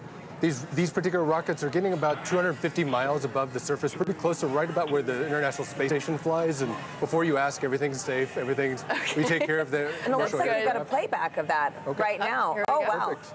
Can you walk us through this? Sure. So from Wallops Island out in Virginia, on the Virginia Space Coast. So these rockets have multiple stages to them. So you're seeing one stage burn for a few seconds, then that drops off, and then the next stage will light, to eventually take it all the way up to about that 250-mile mark above the surface to make those measurements in the upper atmosphere. Wow, that looks incredible. Yeah. Oh my gosh. Okay, and so what is that area of the atmosphere, and why do we care about it? Yes, it's the upper part of our atmosphere. It's called the ionosphere.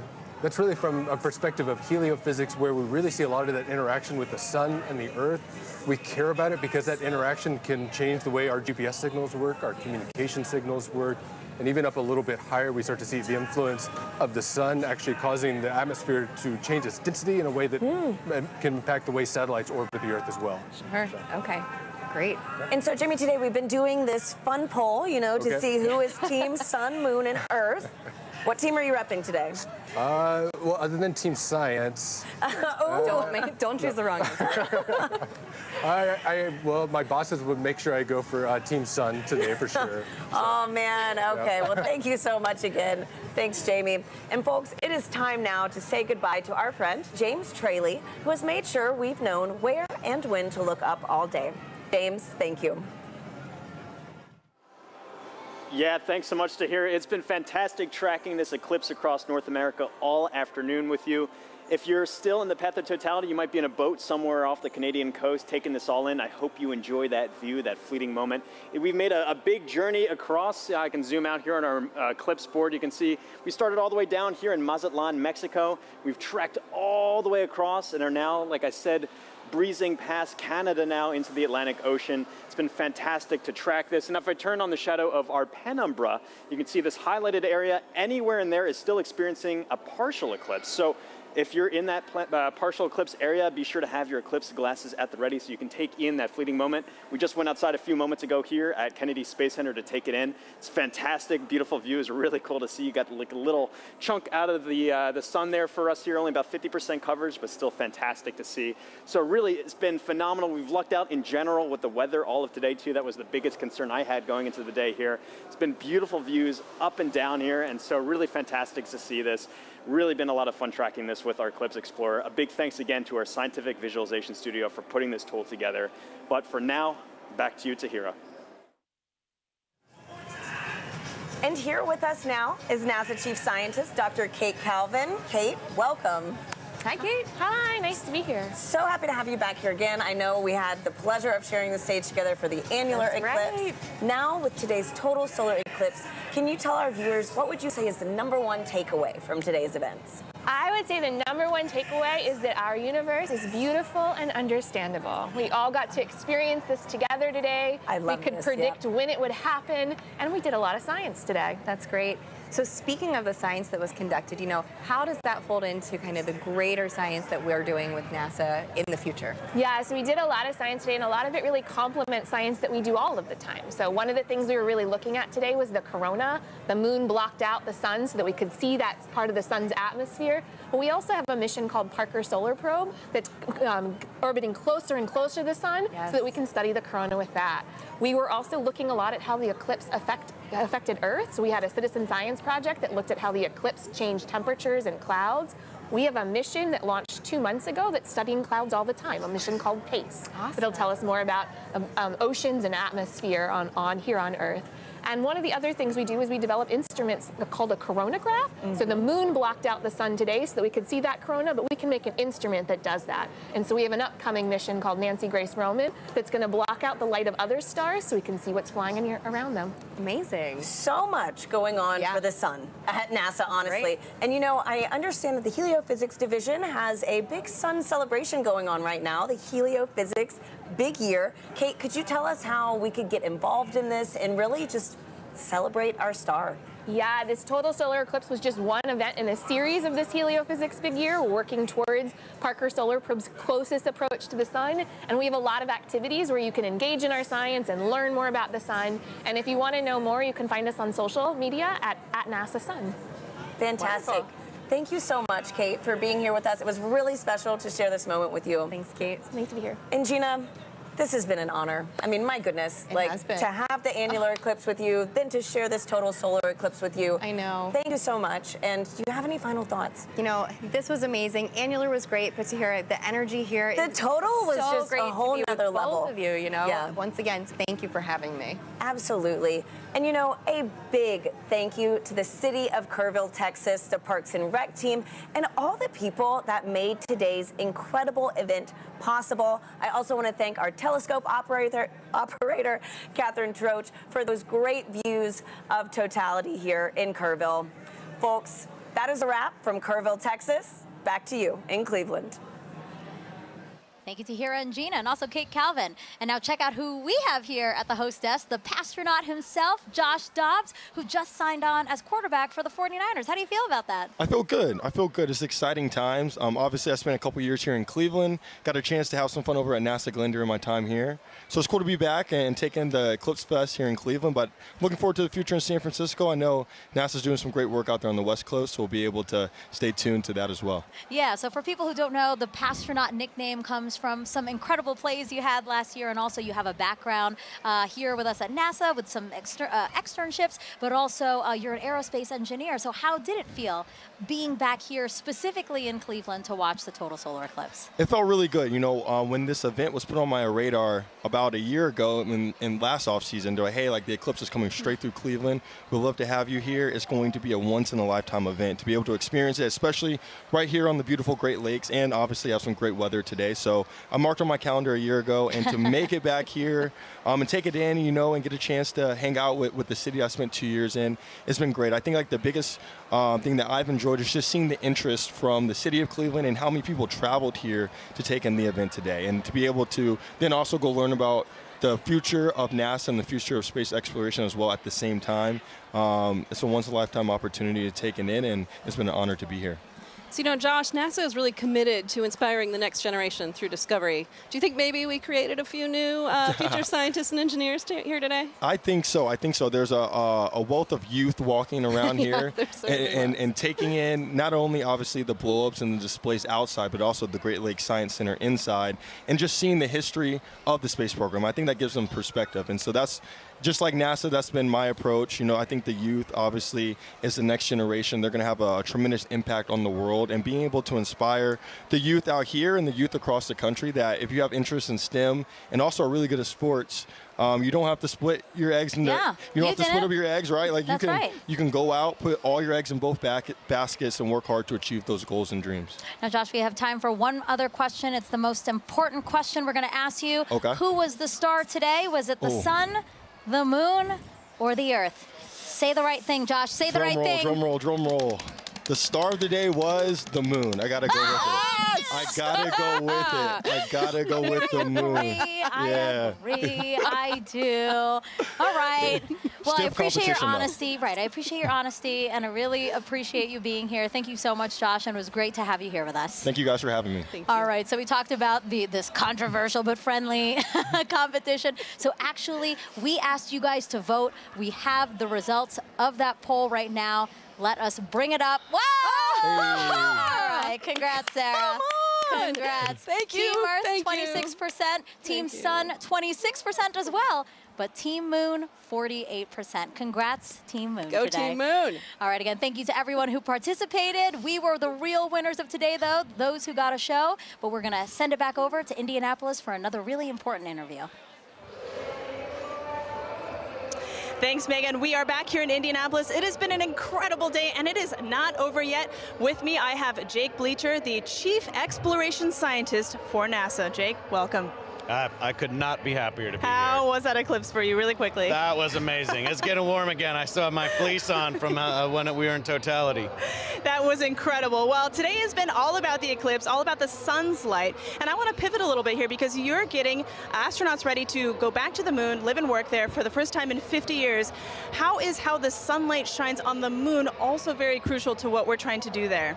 Yeah, well, just like this eclipse, it's the celestial dance between the sun, the earth, and the moon. And when we go to the moon, we'll actually have instances of eclipses where the Earth will eclipse the sun. Wow.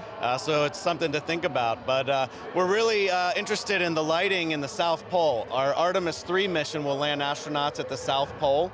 And there, because the moon has almost no axial tilt, the sun is always right along the horizon. Wow. And so high peaks have sunlight more than normal amounts of time, and low depressions have almost no sunlight or never see the sun. And so we think there might actually be water trapped there. Incredible. So one thing that we've talked a little bit about on the broadcast is space weather. And space weather is really important to understand, especially when it comes to the safety of our astronauts. Can you describe how the instruments Ursa and Hermes are actually helping keep our astronauts safe? Yeah, Ursa and Hermes are payloads, science instruments that we'll have on our Gateway. Gateway is going to be a station, a research station that orbits the moon, and astronauts can stop there on their way to the surface of the moon. And these payloads, or these science instruments, will be there to basically detect what the solar weather is like, what we call space weather. So that radiation that our astronauts will live in when they're actually there. So understanding your weather is the best way to be prepared for it. Absolutely. Well, you've given us a lot to be excited about. Jake, thank you for being here on this incredible day. I would not have missed it. Well, folks, that is all we have from Indianapolis. Thank you for joining us. It has been a wild ride, pun absolutely intended, and we've had an amazing time. So from all of us here, back to you guys. Thank you, Lauren. I did enjoy your pun. And now back here in Cleveland, we are joined by Jimmy Kenyon, director of NASA's Glenn Research Center. Thank you for joining us and for hosting us, really. Absolutely. Thanks for having us here. Well, so yeah, Glenn Research Center is right here in Cleveland, Yes. just down the road. The only NASA center in the Midwest, the only one in today's path of totality. Literally everything aligned for us to get a great show here. Absolutely. And it has been such a great show here. You could not have asked for better weather. And it's springtime in the Midwest. That's always a little bit of a debate, but you could not have asked for better weather. What a great outing. We're here with our partners at the Great Lakes Science Center, and which hosts our visitor center, so where the people are. Yep. And just a great opportunity to have everybody here and connect them with what we do. Yeah. Yeah, you hosted this wonderful 3-day event here and invited the community and all your visitors in to come and explore and learn a little bit about Glenn. Why was that important to you? It's important, but, well, as you know, having a total solar eclipse pass over your community is, for most people, a once-in-a-lifetime opportunity. But to have a total solar eclipse pass over a NASA community like Right. Cleveland, Right. that's even more rare. But what it does is it creates such a great opportunity to connect people with what we do. Everybody is here paying attention to our planet, paying attention to the moon and the sun and how all of these things work, our solar system and our universe. And that just gives us a great opportunity to say, this is what we do. Right. And connect people with that. And that's, you can't pass that kind of an opportunity up. Right, and speaking of all, like you said, the science, all this discovery that we're enabling today by the eclipse, you know, let's talk more about the science, you know. I know that nothing flies without Glenn. That's what you love to say, Jimmy. That's so right. Can you explain the center's critical role within NASA? At NASA, Glenn, we work on aircraft propulsion, spacecraft propulsion, power for both aircraft and spacecraft, communications. We also work on materials and testing in extreme environments, but our core competencies of power, propulsion, communications. No aircraft and no spacecraft flies without those three things, and they never will. And so NASA Glenn is literally part of virtually every NASA mission.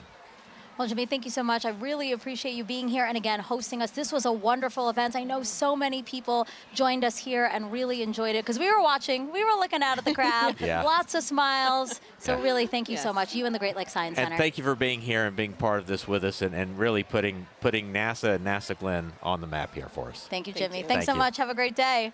All right, and a big thank you to our whole team positioned across the path, from our correspondents to our experts and our telescope operators. We couldn't have done it without all of you. And Sarah, as we're taking again this aerial shot of the Great Lakes Science Center, so beautiful.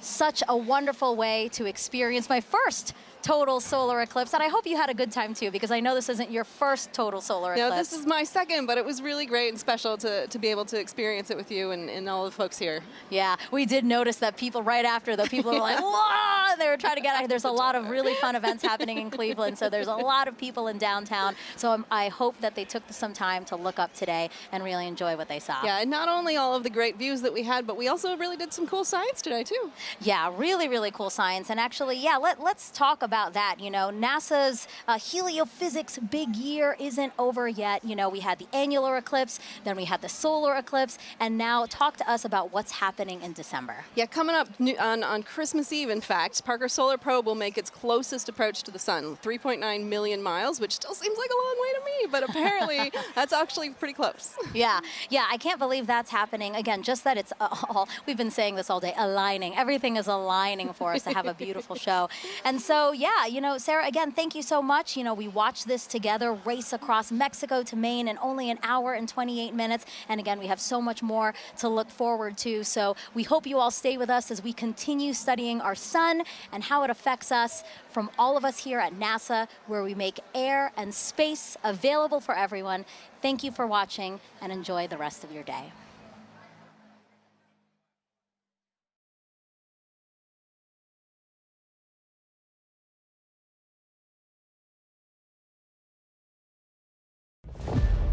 We are one of 100 billion stars in a vast galaxy, but for all of human culture on Earth, one sun that nourishes us all.